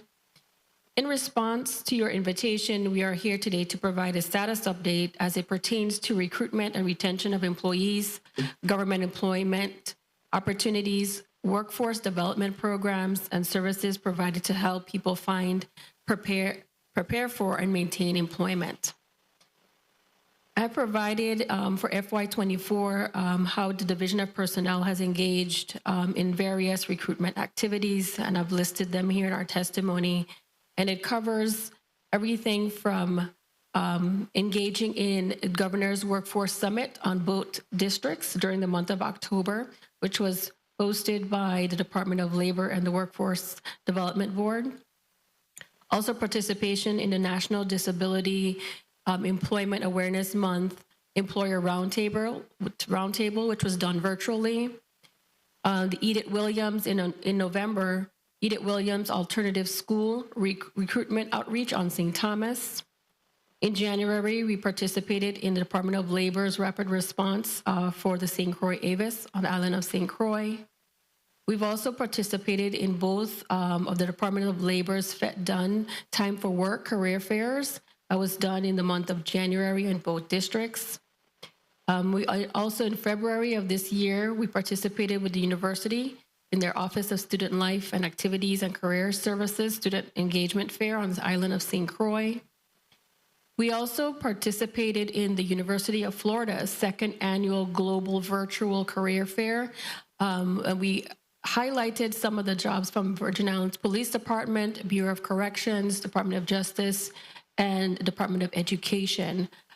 And that again was in February of this year. We also had our participation in the 52nd Annual Ag Fair. We were there all weekend to highlight our jobs and opportunities. Also in the month of February, we also participated in the State Office of Career Technical and Adult Education second annual Territorial CTE Fair on the island of St. Croix, and the ADA Employer Recruitment Roundtable, which was done virtually in the month of February. The month of March, we did the NeoGov training for business partners and central government, which was done virtually. NeoGov is a platform that is utilized by all government agencies along with our partners. In the month of April, we participated in UVI's Office of Career Services annual career and recruitment fair on the island of St. Croix. And the Division of Personnel hosted this month, it's actually in April, the Division of Personnel Spring into Action Career Fair on St. Croix. And then again, this week, we did participate with Department of Labor in their Carnival Overwork Takeover Career Fair on the island of St. Croix. And then again, next week, we'll be hosting our Spring into Action Career Fair on the island of St. Croix. Some of the recruitment programs I'd like to highlight is that we have, in order to address some of our critical workforce shortages, we've introduced 2 innovative recruitment programs, namely our U.S. Army Partnership for Success program and the Reentering Retirees program. The U.S. Army Pays Partnership for Your Success program, excuse me, is an agreement that was done between the U.S. Army and the government of the Virgin Islands as the Division of Personnel as the point of contact, and that was signed on April 12, 2024. Notably, our groundbreaking collaboration under the PAYS program sets precedent for facilitating a seamless transition for American soldiers into public service roles. This program has hundreds of partners throughout the U.S. representing the public and private sector. The GVI is the first territory to participate in this program. We have provided a link that funnels veterans to our website to view and apply for government vacancies, and they are able to receive an interview once they have qualified. The Reentering Retirees Work Program, the RRP, was enabled by Act 8560 and amended by Act 8690, allows retirees to return to government service, thereby bolstering our recruitment efforts with seasoned professionals. Under this program, retirees may return to government service for up to 36 months after an initial waiting period of 9 months, or may return for up to 24 months with no waiting period if he or she is a nurse, police officer, or teacher. However, retirees must apply for qualify for a hard-to-fill continuous recruitment position. There are currently 11 participants in this program. The examinations administered by the Division of Personnel. As part of our recruitment efforts, we have facilitated examinations for various positions across the different agencies. Notable vacancies include our emergency call center operator, which we recently referred 12 individuals, correction officers, 15 were referred, and both entrance correction officer and firefighter EMT that should be completed the week of June 24th through 28th, 2024. Furthermore, a customized promotional exam process has been administered for all ranks within the Virgin Islands Fire and Emergency Medical Services, the Bureau of Corrections, and VI Police Department.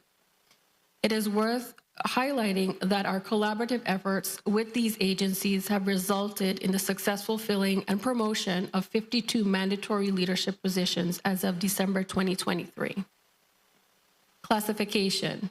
In tandem with our recruitment endeavors, we have undertaken comprehensive classification studies aimed at optimizing organizational structures. Specifically, our initiatives at the DLCA have focused on restructuring unit divisions to enhance efficiently and fiscally viable. By collapsing redundant positions, classifications, and realigning roles, we have not only streamlined operations, but also facilitated career progression for 6 impacted employees with salary adjustments totaling over $29,000. A similar initiative is underway at the Lieutenant Governor's Office Appraisal Unit that has 8 employees. Although temporary on hold pending funding identification, this initiative promises to not only optimize efficiency, but also serve as a powerful recruitment tool for attracting seasoned professionals and ensuring alignment with evolving organizational needs. Our job descriptions. Between FY23 and FY24, the Division of Personnel has completed a total of, which is an adjustment from my testimony, 289 job descriptions, accompanied by comprehensive tools, resources, and training sessions for our HR professionals within the semi and autonomous agencies. Embracing innovation, we have initiated the incorporation of artificial intelligence, AI, into our daily operations for writing and editing job descriptions. Currently, DOP has 163 vacancies posted on our Division of Personnel website, 73 on St. Croix, 60 on St. Thomas, 1 on St. John, and 29 with a territorial status. The division has started to promote vacancies based on industry, demand, salary, and educational requirements. DOP will be rolling out a territorial recruitment campaign later this fiscal year when more details will be made available. Our training programs. We have continued our collaboration with the University of the Virgin Islands to launch the 2023-2024 cohort of the nationally accredited Virgin Islands Certified Public Manager VICPM program. The 14-month training program is designed to improve the performance of public sector managers and the organizational performance of state, local, and federal governments. 40 GVI employees and 1 applicant from the private sector were selected to participate in this recent cohort. We continue to offer our ongoing facilitator-led training, such as Brilliant Customer Service and the new employee orientation. DOP sexual harassment prevention training is completely automated and was rolled out in November of 2023 and requires a passing score of 80% or above for recipients to receive a certification of completion. DOP created a monthly virtual GVI HR success series called Staying in Gear. This 2-hour session started in August of 2023, and they are held on the last Tuesday of each month. Some of the topics covered by past sessions include NOPA processing, recruitment processes, donated leave, progressive discipline and collective bargaining agreements, employee background checks, and cybersecurity awareness. Each session is recorded and stored on our HR Partners section of the Division of Personnel's website for further reference. The chart below that I provided in the testimony shows the training of 1,779 employees to date for the fiscal year. And that chart is included in the testimony and shows the breakout of participation for the various mentioned trainings. For fiscal year 2024, 10 employees of the Virgin Islands Police Department, the VI Bureau of Corrections, and VI Fire and Emergency Medical Services have received career incentive pay totaling $97,849.96, and the breakout by agency is also provided in my testimony. DOP has also researched a learning management system in which a favorable vendor has been selected to provide over 30,000 courses to all GVI employees. While this was not supported in our FY24 budget, we will continue to identify other sources of funding to support this opportunity as we begin to roll out our employee performance software.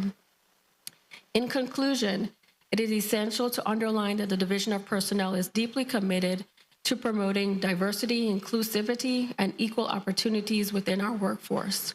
Our small but mighty staff remains committed to the consistent evaluation and improvement of the GVI recruitment efforts and retention of our current employees, employment opportunities offered, workforce development programs, and the service that we provide to help the people of the Virgin Islands find, prepare, and maintain employment. My team and I stand ready to answer any questions you may have. Thank you. Thank you, Director Richardson. We will now hear from Attorney Jas Springett, Chief Negotiator, Office of Collective Bargaining.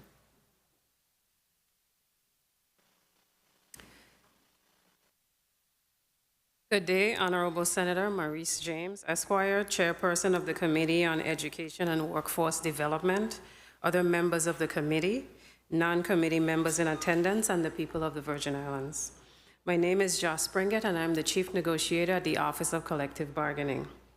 I appear before you today in response to the committee's invitation requesting a status update from the Virgin Islands Department of Labor, Virgin Islands Career and Technical Education Board, the Division of Personnel, and the Office of Collective Bargaining regarding their organization's role in the workforce development system in the Virgin Islands, specifically addressing recruitment and retention of employees, employment opportunities in the Virgin Islands government, workforce development programs, and the services provided to people to help people find, prepare for, and maintain employment.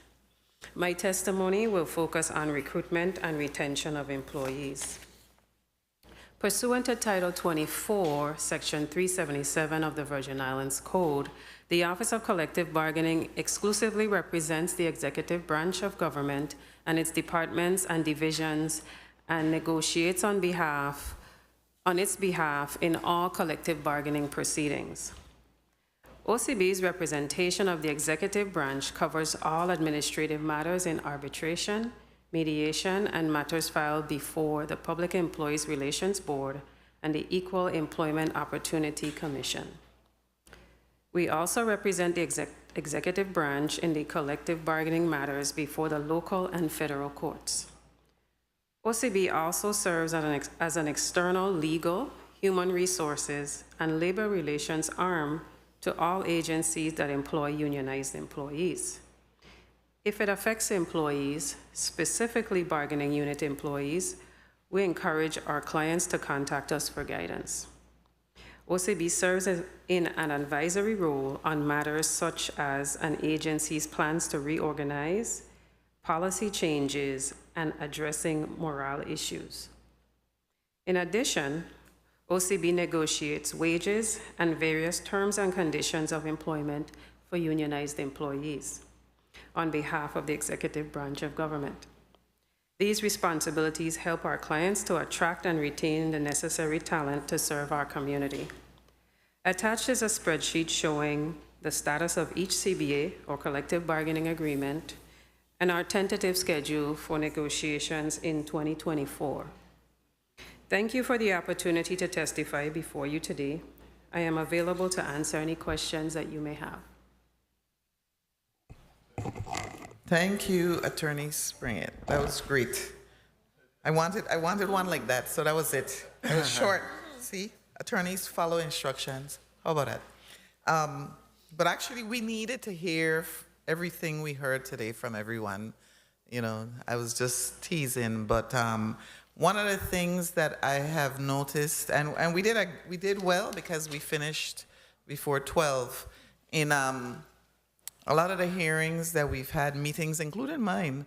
I noticed sometimes we'd have like 4 hours of testimony, and then the senators wouldn't have enough time to really delve into the meat of the testimony. And I thought it was important to tell the testifiers to try to cut down on their time. And actually, all of you did. You know, just don't go over 15 minutes. So thank you for that. But we're going to take a 5 minutes recess so we can all stand, get the bloods flowing.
Thank you. We are back from recess, and thank you all for your testimonies.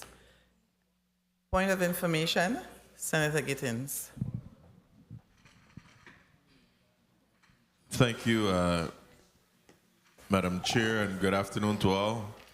I too thank you for your testimony today, but Madam Chair, I wanted a point of information to the CTE board. Before we commence our discussion, you indicated in your testimony that the law grants the board the authority, but that the board currently lacks power to execute its duties. Can you just give me some clarification on that as to what exactly is required, whether more resources, a change, what type of change of the existing laws that's required, so that as we proceed, we could have a better understanding of that statement? Okay. I can give you an example of some of the problems that we're facing. For example, we've been waiting for over 2 years to receive the curriculum for agriculture from the Department of Education. I realize that they have to go through it first, but we can't approve a curriculum for agriculture unless... Can you speak like directly into the mic? I'm sorry. So we could hear you. We can't approve the programs, at least the way they have it set up at this point, unless it goes through them first. So we're still waiting. We haven't approved any of the new program curricula because we haven't received it. We have to wait for the Department of Education. Now, we're working with them, and we're asking them to, put a deadline on it to give it to us so we can look at it, but things like that. We don't have funding to support the programs. We've had emergencies. I remember at CTEC, the entire refrigeration, we just was able to use federal funds, the state office, to purchase commodities for the culinary arts program. Then the entire refrigeration went down. So they needed to find some emergency money, and we were able to come up with it by hook or by crook to actually get their refrigeration working again. For example, the CTSOs, the federal government, which it definitely is their right, no longer allows Perkins funds to be used for travel for our students. And the career technical student organizations, their conferences, they're so important for scholarships, for certifications, for networking. They're amazing conferences, but when there's no money available to send our students to these conferences, and then we ask the Department of Education, and of course they have other priorities. I understand that. So we definitely do need, funding to support our CTE programs. So I do, Madam Chair, with your indulgence, I do understand the funding issue, but I really wanted to know if there was anything legislatively to grant you more authority to execute your duties and responsibilities from this body. No.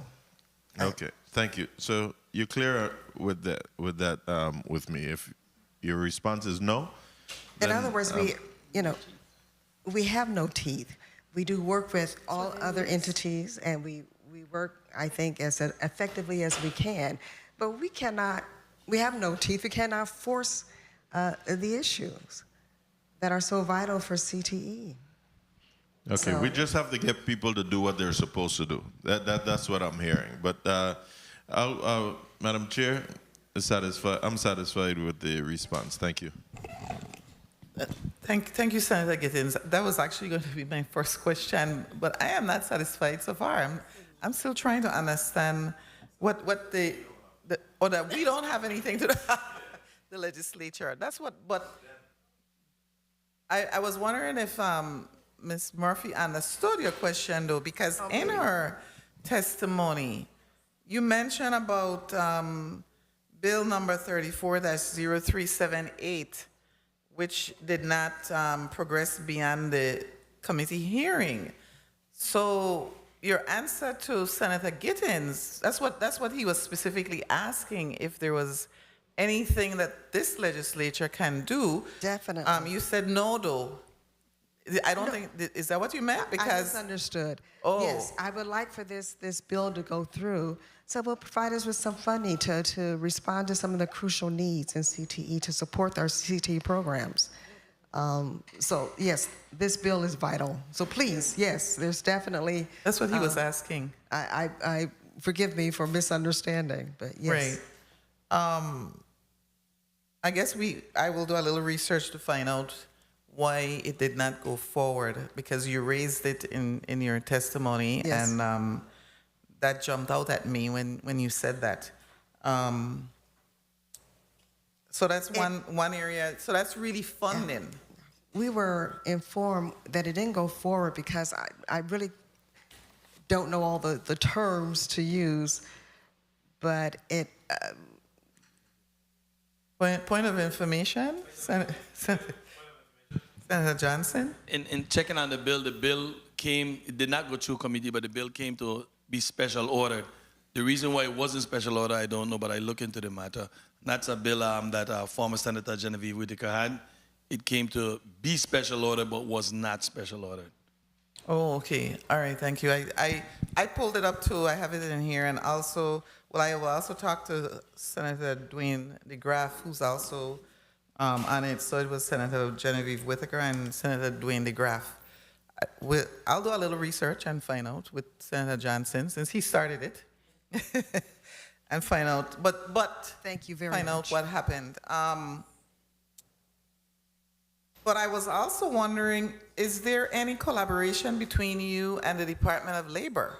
Because I saw where there were different areas where the Department of Labor seemed to have some money. I don't know if that's an avenue for you to get funds to go to your conferences. I don't know. So I'm asking, is there any collaboration between you and CTE? There should be. Can you go ahead? Good morning. Gary Malloy, Commissioner, Department of Labor. Yes, there is. However, the collaboration is not financial. So the programs that are at the current tech that are sanctioned by the board, we make sure, and working with EQUIS and the Workforce Board, that participants are registered for those programs. So, and as such, if they qualify for the WEOS subsidies, they get whatever childcare, they get transportation costs, but we wouldn't have funds to be able to take them to conferences. We've also supported the NAF, the NAF Academy, through our youth initiative. So there is a collaboration, but again, not for their financial. The funding. And what we do is that we do ask our individual teachers to go. Remember to identify yourself before you speak, please. I'm sorry. Joe Murphy, chairperson of the CT board. We do ask our individual teachers, such as I believe Ms. Beck went to the commissioner, to the Department of Labor, for the NAF program. But we have the NCCR. We have numerous programs that need support. But we were very glad, very appreciative that Labor was able to support the NAF program, the internship programs for our students. Okay, great, thank you. We are now going to begin our first round of 5 minutes each, and I will recognize Senator Carla Joseph for your 5 minutes. Thank you so much, Madam Chair. A pleasant good day to the listening and viewing audience, and of course, a pleasant good day to all of the hard-working individuals in the workforce development area here today and joining us, specifically Department of Labor, the Division of Personnel, CTE, also the Office of Collective Bargaining, and of course, the Workforce Development Board Chairman, Mr. Carty. A pleasant good morning to you, and the consultant who gave a very in-depth presentation, Mr. Parsible, Mr. Collin. I really appreciate all that you brought and discussed this day earlier. So I want to start off, first of all, with asking some questions. Mr. Carty, are you still there? Yes, I'm here. Can you hear me? Oh, wonderful. Great. On page 2 of your testimony, you mentioned in-demand skills. In a sentence, you say key strategies include aligning education with in-demand skills. You sold me already. I just want you to know that when you said that. But I wanted to understand clearly from you, what in-demand skills are you referring to? Just give us a specific of these in-demand skills that you know, based on your analysis, that we're going to need in our workforce. Well, I'll start off by saying some in-demand skills start with basic, rapid learning, reading, and basic arithmetic, but gearing them towards particular career goals rather than just general training. Train as it's geared towards, say, an area as renewable energy, an area as healthcare, an area as one of the trades. What kind of math does a tradesman need to know to be successful at what he's doing? So instead of saying just a general educational, okay, this is the arithmetic, what about the arithmetic geared towards learning one of the trades? What about the science geared towards learning an area in nursing? Or what about the math needed to calculate load of a renewable energy project? Those types of things is what I think we need to take a look at to get education towards those skills. So once that child or that student gets out of the training program or out of school, they have familiarity with those trades and skills already ready to go. And I understand that clearly. I just wanted to make sure you put it on the record, because that's how the key is, so that they are functional when they leave school and they can actually become employed or even entrepreneurs. And in that vein, because you want to do the assessment and to see which career path that this young person would be the best fit in, kindly indicate for us. On page 3, you mentioned the exploration tools. What are those career pathways exploration tools that is utilized? Madam Chairman. Well, right now inside the agency, we have assessment tools that EQUIS uses to assess the strengths of each candidate and what career they would actually be fit for. So it's more so like a test that the candidate takes, finding their strengths and identifying where they should be in a particular career. Okay, and also, metrics learning has. One moment, Mr. Carty. When and where are these tests administered? I'm going someplace. Are they administered in the high school or when they come through the Department of Labor? This is through the one-stop operator at the Department of Labor, but the metrics learning access is universal everywhere. It's virtual and free.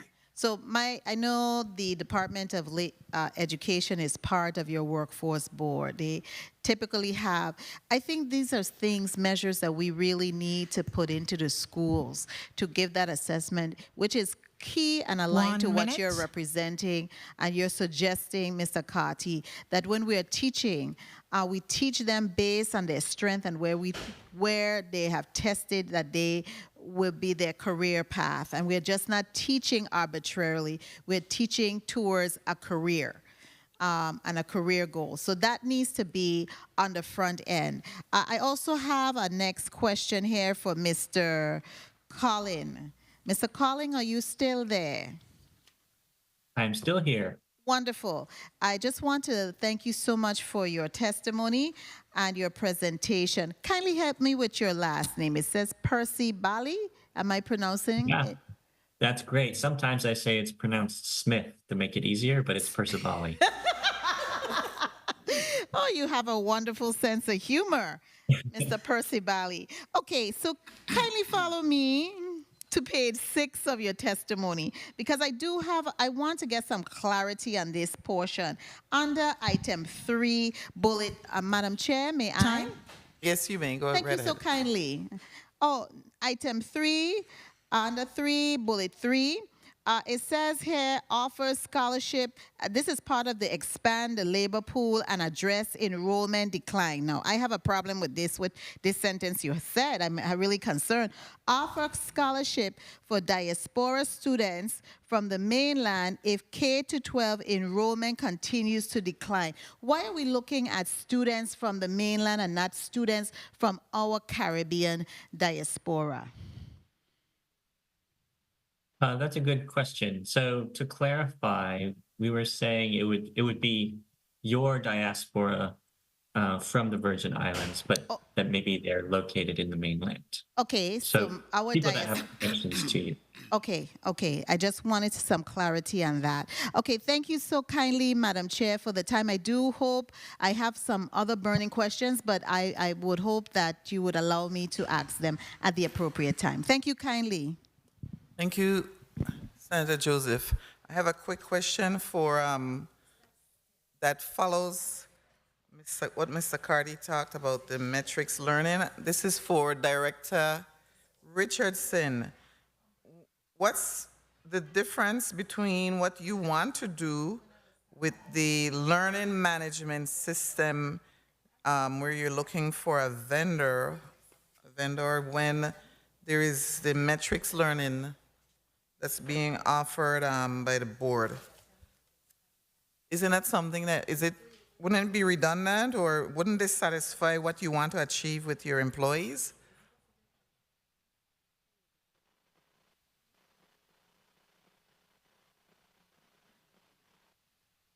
Director Richardson? Hi, good afternoon. Yes, so I do believe there are two different types of systems as far as I understand, the learning management system that we're looking at offers over 30,000 different courses that we would be able to choose from that would be able to be applicable to our GVI employees. Along with, it would also be open as an option for education to utilize it for its teachers and its students. And it could also be, if set up correctly, be utilized as a revenue generating tool as well. Thank you. So my question goes to, so Mr. Carty, the metrics learning is really for individuals who are working towards getting employment? Is that basically what that is? I'm trying to distinguish between the two. Yeah, that is correct. I mean, it's for various trades, industries, certifications across the board. So it's not narrow into any particular one or any sector. So it's any candidate in the Virgin Islands for free could log on. Potentially, Ms. Richardson mentioned having access to 30,000 courses. I'm sure there's some overlap there, but all of the courses on metrics learning are industry standard courses in various things from accounting to different trades to IT certifications, you name it. The one thing that I did discuss with metrics learning earlier this year was the ability to customize certain courses for agencies that have particular needs. Now, that's something that could be in the works. I'm not sure if the LMI that personnel is working on will have that, but it's very critical for us to be able to curate some courses for particular government needs if it's going to be used like that. Yes, thank you for that. You know, I noticed, Mr. Carty, too, that you said invest in infrastructure to support new economic sectors. And I really don't want to answer from this. I'm going to make a comment. I spoke about going into Christiansted on Saturday night. What a bumpy ride. There's no one who's going to invest in the Virgin Islands with roads like that. So I probably should have had the Department of Public Works in front of us today to talk about how they affect economic development and workforce development. I could not believe it. Not acceptable at all. So let's moving right along. Senator Diane Capehart, you are recognized for your 5 minutes.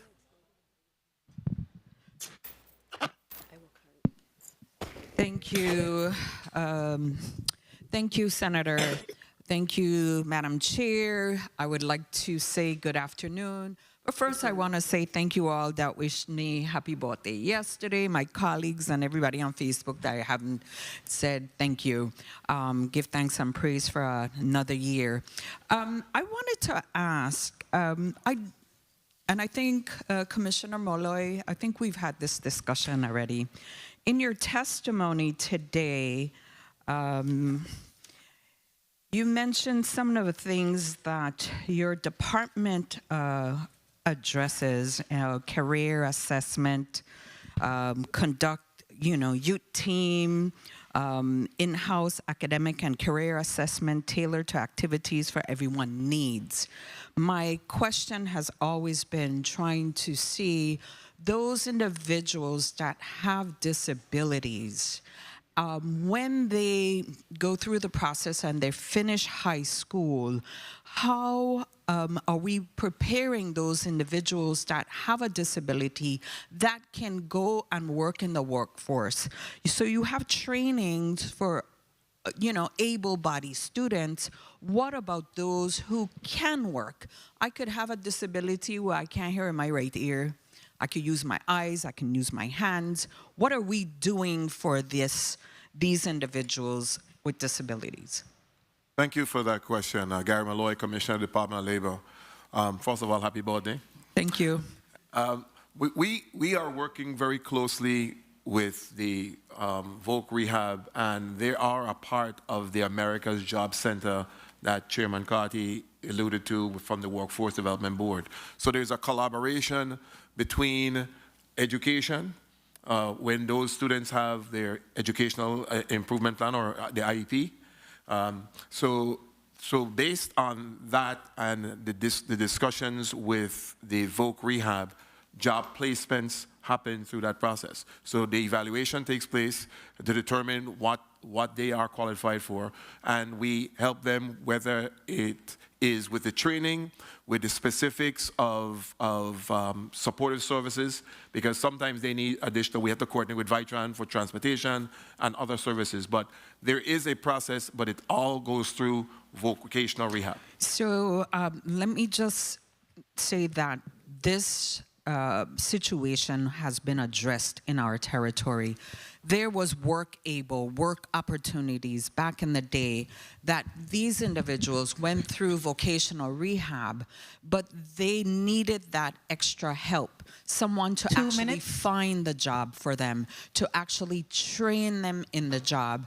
I would like to see Department of Labor intricately work on doing this, because you could find a job for them, but they may not last because they need to be taught the job and wean them out. So I'm just saying, I'm going to continue asking the Department of Labor, what are you doing for these individuals? So please look out for these individuals. Also, the Virgin Islands Wrongful Discharge Act specifies certain reasons for dismissal. I was trying to look in the VI code. What is the number that a private company, your business, that can fire someone and this person has no recourse because the number of employees that they have? Thank you for that question. I'll answer part, and I'll ask my legal counsel, Assistant Commissioner, to answer the rest. The terms of employment is what determines whether somebody can be fired or not, and how they're fired. Because some of the employers in the territory have these agreements where individuals go through arbitration. And so then they definitely don't have any recourse to us to determine at the Department of Labor. That's the only case that they wouldn't have any recourse. They would have to go through whatever process that they agree to at the time of employment. So, Nisha? Good afternoon, Nisha Christian Hendrickson, Assistant Commissioner, Legal Counsel. To my understanding, there's not a number of employees that a person is not eligible for the Wrongful Discharge Act. There are some categories of individuals. For example, supervisors are not covered the same way.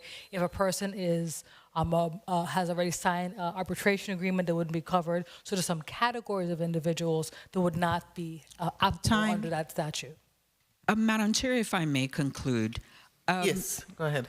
And why I brought this up, because of a situation where someone may have been fired because of discrimination or their sexual orientation, and this person actually seek legal counsel, and they were told that because the law says that you cannot terminate this person because they have less than 4 employees. So I wanted, as you guys are here today, I was listening to all the testimonies. I'm trying to make sure that I address this situation because it's an issue that has come to me because of their sexual orientation. They felt that they were discriminated, and because of the number of employees, they couldn't even file. Thank you, Madam Chair. If and I you may, the conclude number of on the employees time, Chair. refers to our involvement, whether it's a determination of plant closing or mass layoffs. So those are where I know the numbers come in, but the other numbers, I don't know of anything that's on our existing law. And Nisha, you could correct me if I'm wrong. Oh, the commissioner is correct. Nisha Christian Hendrickson, Assistant Commissioner Legal Counsel. There's two ways that any discrimination is investigated in the territory. If there are less than 15 people, we investigate it locally. If it's more than 15 people at a location, the EEOC, it would go to the federal government for them to investigate. So there's no discrimination in the territory that would be left unchecked or not been looked into, number one. Number two, that is a protected class. Clearly, sexual orientation and gender bias is a protected class in the territory. So I would ask that individuals to please come forward and to connect with our Labor Relations Division with Ms. Gwen Steele to be able to file their claim. Thank you, Senator Capehart, and thank you, Commissioner and Assistant Commissioner, for clarifying that. That's important. I want to ask, before I move on to the next senator, I believe that Commissioner of Labor, OCB negotiator, chief negotiator, and the Director of Personnel heard Mr. Colin Parasabali say that the Virgin Islands has an oversized public sector, more than, much larger than any other place.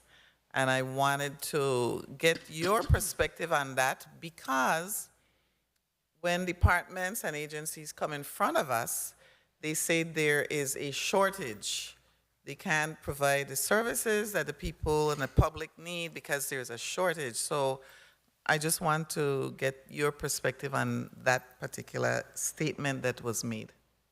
Commissioner of Labor, we're going to begin with you.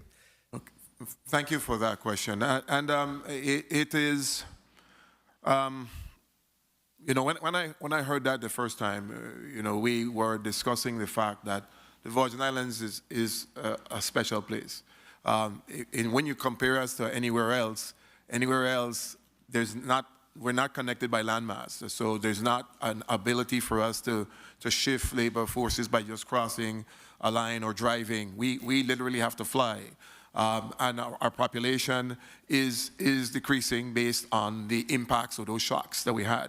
The government workforce right now, I believe, is around 6,000, and it is substantially less than what it used to be. It used to be around 12,000.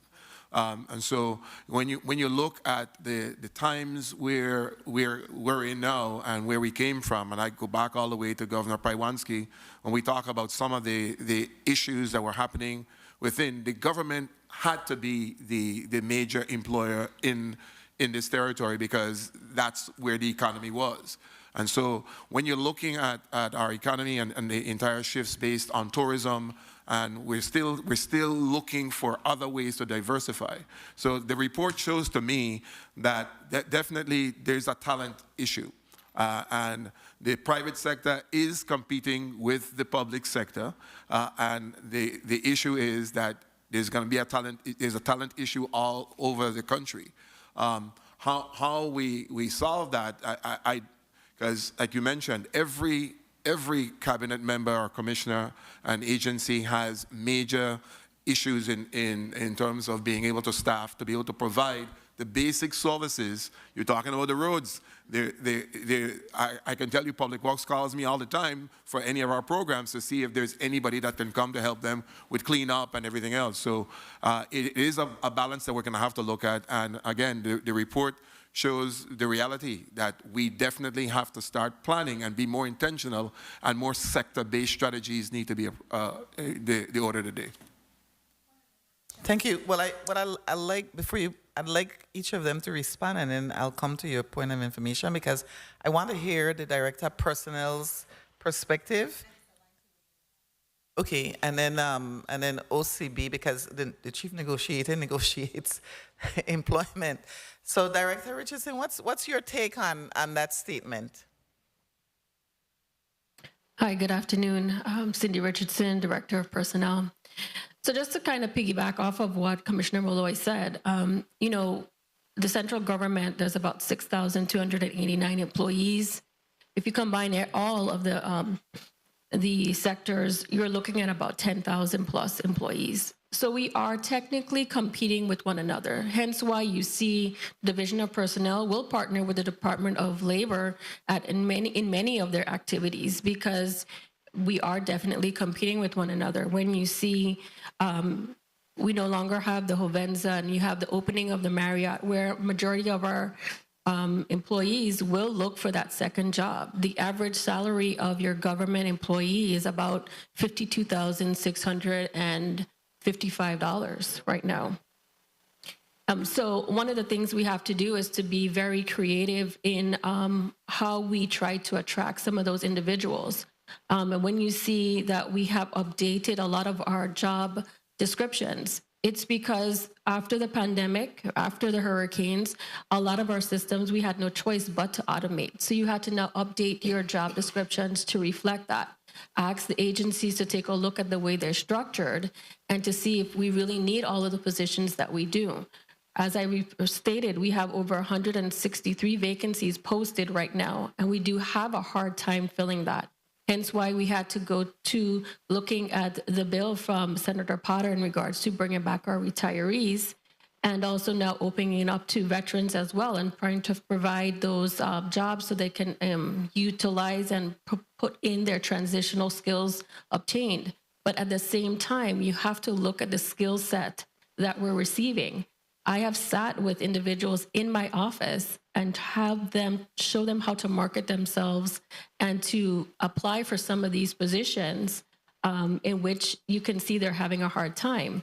And going back even to that learning management system that you asked about, while the Division of Personnel has been trying to get this up and running, you know, and you compare it to the Department of Labor, they have the federal funds, which I think even if we tried to utilize that same system, we would not be able to have it used by public sector employees.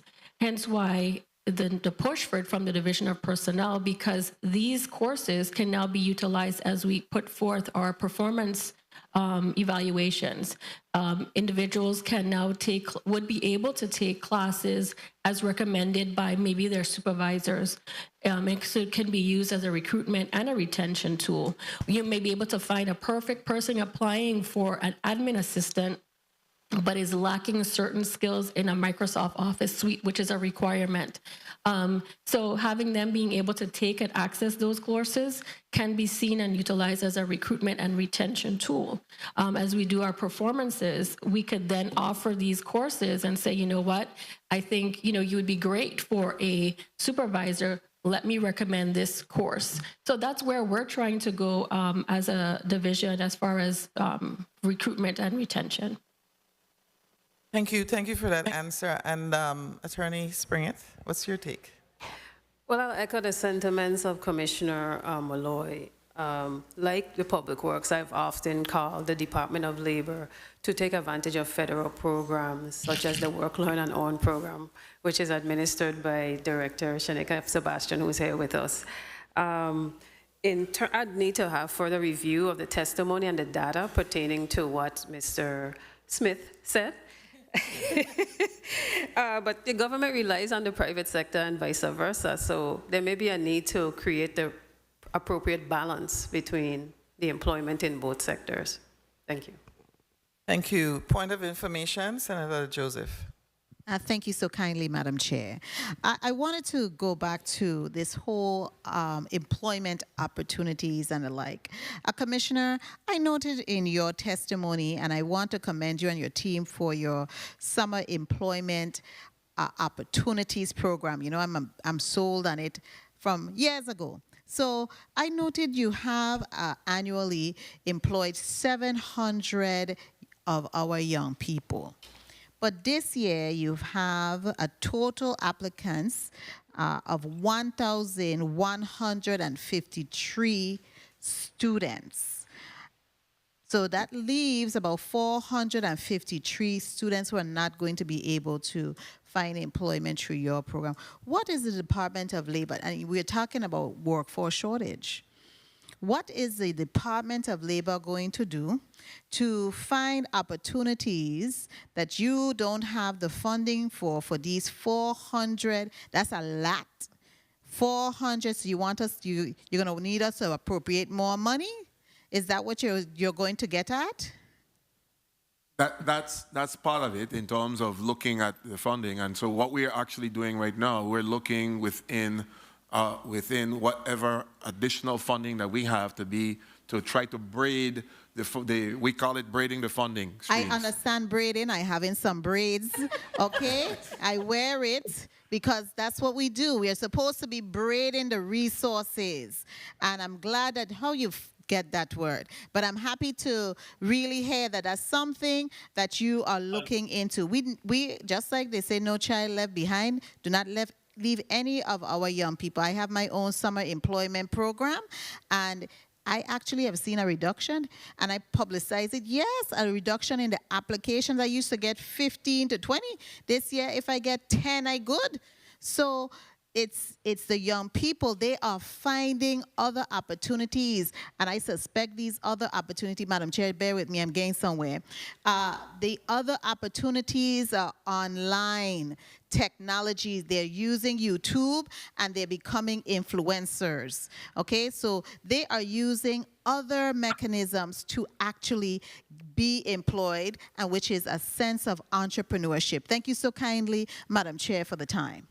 Thank you. Thank you, Senator Joseph. We will now have Senator Franklin Johnson for his 5 minutes. Good afternoon. Thank you very much, Madam Chair. Good afternoon to my colleagues. Good afternoon to the testifiers. Good afternoon to the viewing and listening audience. Commissioner Malloy, I listened to you belch out some numbers there, about 6,000 government employees. And it used to be 12. It still is 12. You got the next 6 in retirement. Pretty much. Pretty much. And what have happened to us, we have privatized a lot of our services, either from the waste management or from public work, contract out in a lot of the works. And so we still pay a lot of the costs. We still pay a lot of it. Because when you talk about the waste haulers, in my days, public work pick up every single garbage, from one end of the island to the next. That I could attest for. And now you have private haulers, but still are being funded from the government. So we still having the same services and sometimes more, but the government employees have decreased with a lot of retirees. So I understand that, and it's for next day and the next subject. You spoke about some funding that you're going to be losing from the Casino Commission, and what are you doing to augment that or to fill that gap? Well, I'm hoping that this body could to do something, because it's your legislation that stopped them from being able to give us the funding in the first place.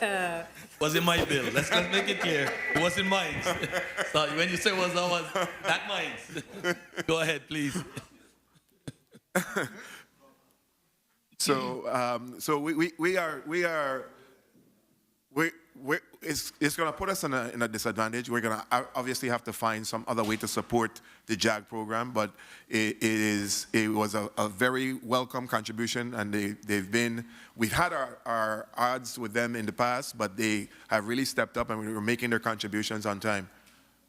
You also spoke about Act 8827, and I don't think you did justice with it, because a lot of us inside here got a lot of clout for it, saying that we reduce people benefits, which is not the case. And I need to give you this opportunity to explain more that the only thing that got cut down was the time. Yes, and thank you for that. And you know, it is important to note that we used to have 26 weeks. It was 26 weeks of unemployment. And so based on the 26 weeks, let's say if you were going to receive $8,000 within the 26 weeks, what we were able to do is to be able to come with this body to get it to 16 weeks. So you will be able to receive the same $8,000 within the 16 weeks. The only advantage is that we get you back into the workforce faster. Same benefits as far as dollar-wise. Right. And we continue talking about the refinery. Everybody's thinking that it's going to start back up. What are we doing to prepare the workforce for that versus waiting for this influx of folks? What kind of skill and trade set are we trying to put in place? And 2 I minutes. put that question out to you and the CT board and also Mr. Carty. Well, thank you for that question, Senator, because, again, we've already started, and not only for the refinery, but also because of the recovery that we're in. Remember, we were able to secure the $10 million grant from VI Housing Finance Authority and HUD, and we were able to execute the Skills for Today program. We were able to train 858 individuals territory-wide, of which 473 were in the construction area. And so we have those individuals are part of the pool. So some are already working, some are still looking for gainful employment in the area, but in the meantime, because of being a job seekers market, they're working in other areas.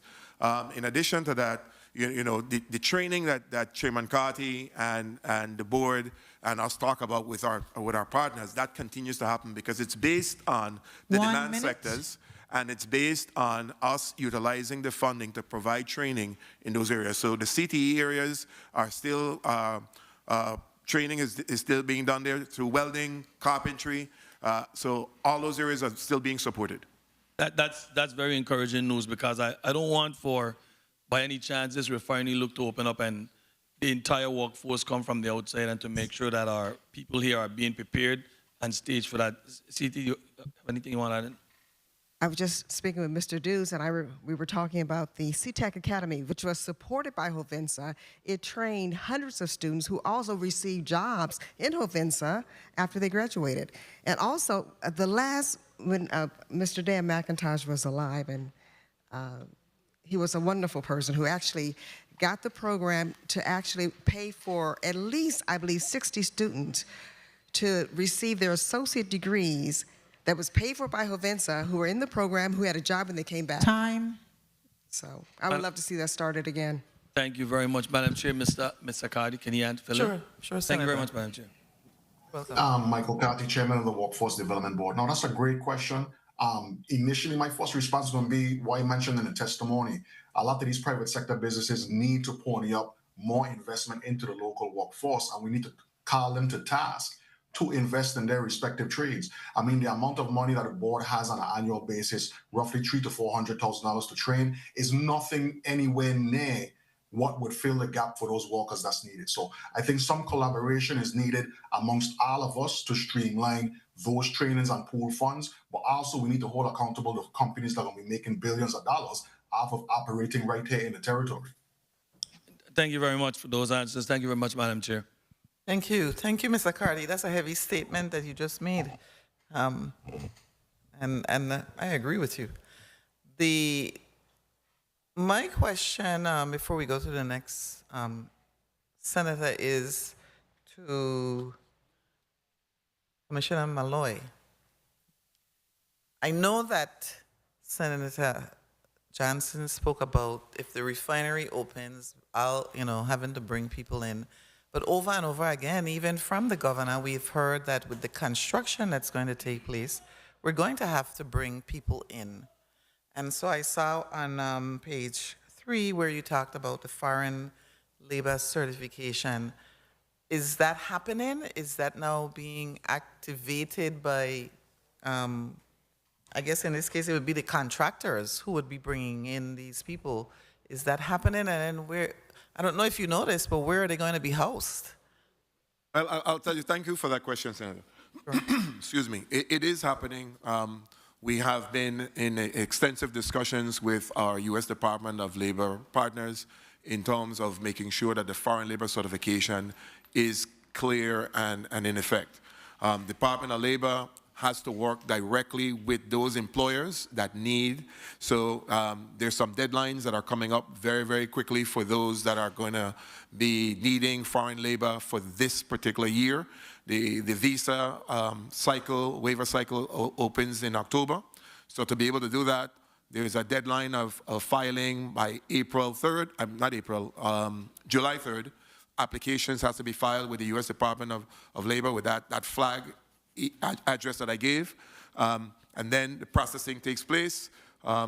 We need to make sure that that's the only way they're going to be able to get the labor that they need here by October. So right now, we're working very closely with 3 of the possible employers to be able to move forward based on their needs, based on the contracts that they have right now. Thank you for that, because also, I mean, we have to tie it into disaster recovery ODR. When Ms. Octilin said that they're going to do this, I think it was called super bundling, right? Yes. Which means most likely those employers or contractors are big companies from outside the territory. And so those would be the people or the employers that you would actually be coordinating, bringing people in. Right, and if I may, there are 2 $1 billion bundles out right now, and based on the schedule that I know, that they're planning to have at least 3 more $1 billion packages out by next year. So it's going to be a need. The Governor Bryan has made it very clear that we're going to need between 5,000 to 7,000 workers, and we've been looking again and working very closely to make sure that we can ensure that we do our part to make sure that there's a source if necessary. But also, I just want to be clear so that our residents that are hearing right now that we're actually taking the advantage of working with the Bureau of Corrections, because we're looking at the amount of inmates that we have that are slated to be coming out within a particular period. So there's a listing of about 230 individuals that are slated at different times. So we're looking at what types of training they have or what type of training they would need, in addition to working with the Board of Education to look at those individuals that have gotten the territorial scholarship in the areas that we might need. So we're trying to make sure that those avenues are looked at. So we're not just looking at bringing in individuals, we're looking at sourcing the Virgin Islanders first as well. Great, especially when you mentioned the corrections initiative that you're doing. That's excellent, because re-entry is difficult in and of itself. So I will now go to Senator Dwayne DeGraff for your 5 minutes. Thank you, Madam Chair. Good afternoon, colleagues. Good afternoon, testifiers, all viewing, listening, and present. Commissioner Malloy, what does 3.2% unemployment mean? Is that good or bad for the territory? Well, by definition, it's considered full employment. It's considered that everybody that wants a job should be able to have one. The challenge that it poses is that we have more job opportunities more job opportunities than candidates. Okay, so what kind of workforce do we have presently in the territory, since we only have such a low unemployment rate, to kick off some of these projects that we have? Well, based on our if you look on our website and our vitalviews.org, you'll get to see some of the labor market information. The labor force right now in the territory as of March is about 41,597 individuals, with about 17,395 on St. Croix, 24,202 in the St. Thomas St. John district. So you're looking at that's the workforce. Of that, there are about 40,000 are employed, and so we have about 1,350 people that are currently unemployed, that's showing based on those numbers. So there's still individuals that are unemployed for whatever reason, and again, there are opportunities there, and we're open and ready to help them get jobs and be placed, but there's no way that we're going to be able to get through the recovery without bringing in foreign labor. Okay, so what kind of individuals are we talking about in their capacity, their skill levels are we looking at? Well, it's going to be, right now it's wide open. It's going to be, again, it's going to be based on the employer's needs, based on those contracts and what they need to fill. So an employer will come to us and say, excuse me, we need 15 carpenters or 10 welders, and then we then get that listing. We have to work out make sure the prevailing wage is going to be paid in the territory, and then that process goes on. But it's going to be based on what the employer needs that we're going to be reacting to. Right. And then hence we are workforce developing presently. Labor is doing a great job. You know, the Workforce Development Board and stuff are pushing great things. Are we developing what is needed for some of these big projects?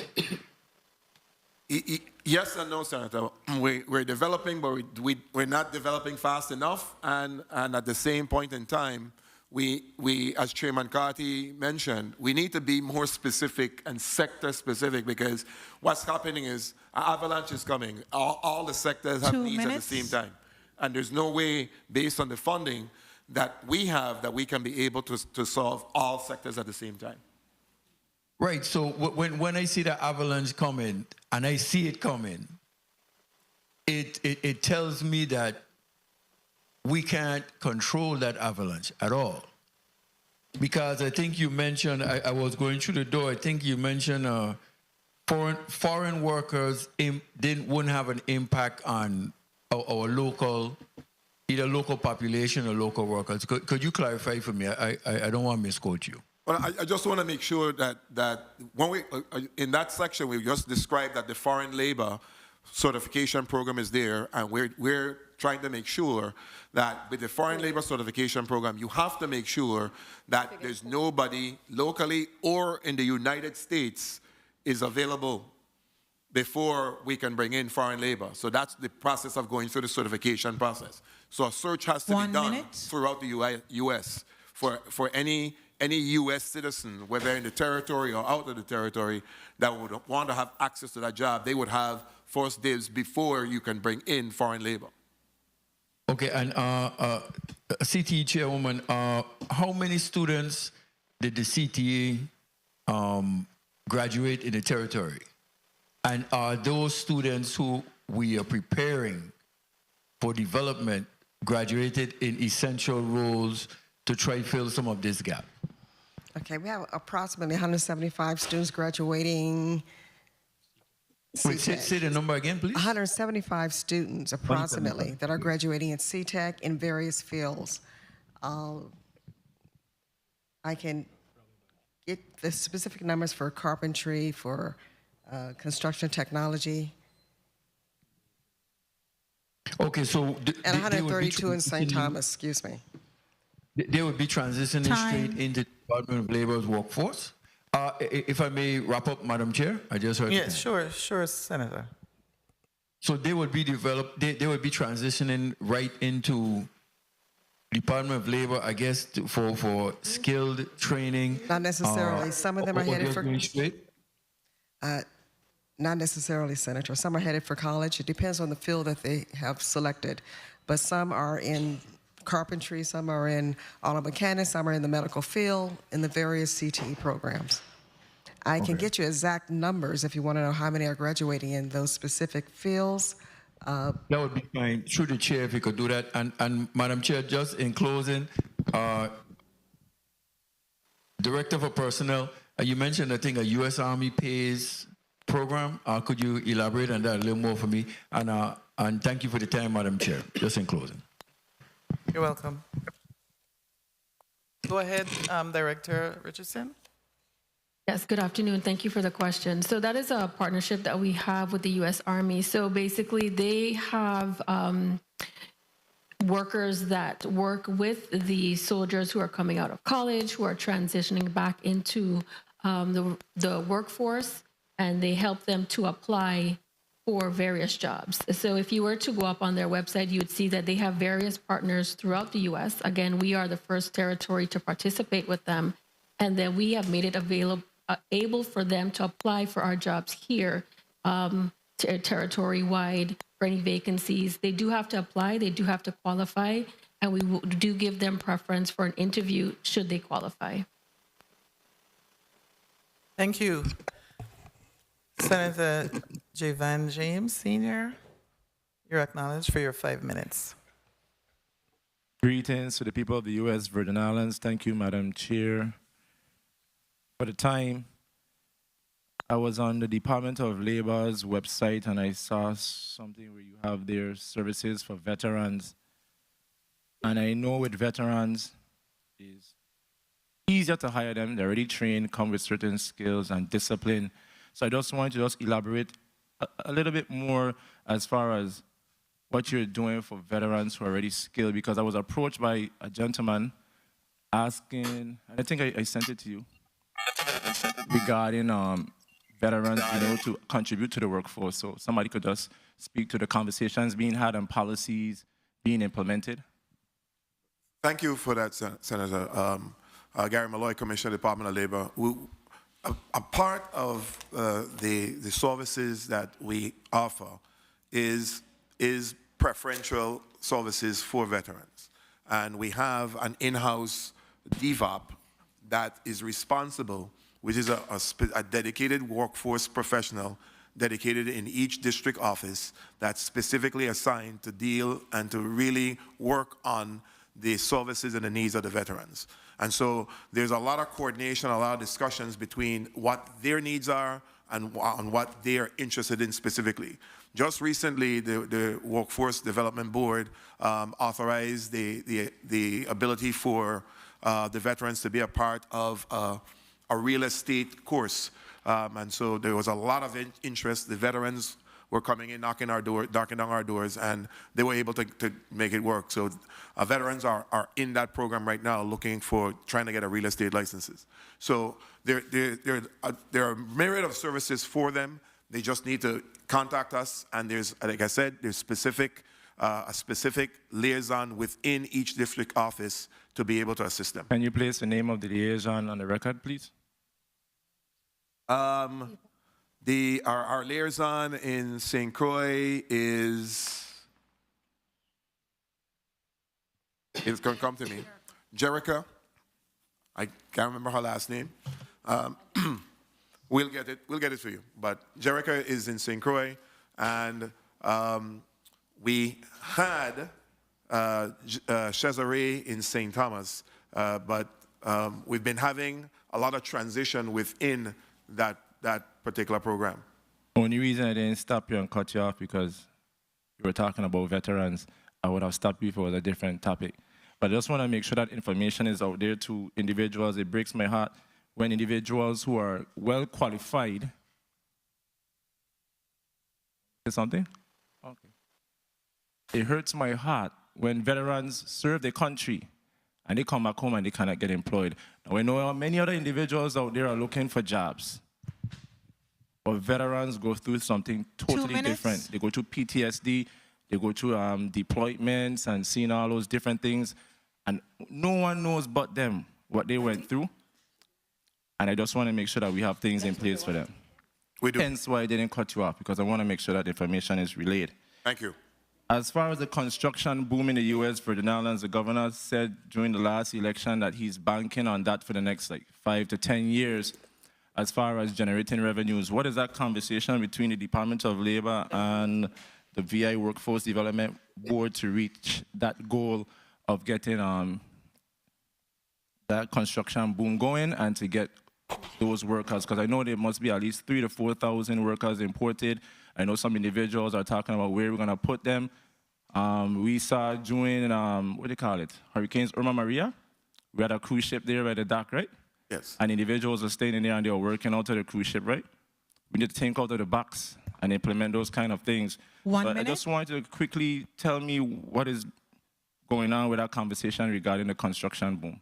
Well, thank you for that question, Sam. There's a lot of conversation, obviously, because but again, it's tied to the individual contractors that get the award.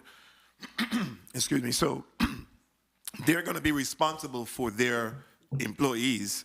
They're going to be responsible for assisting in terms of if we have to recruit them from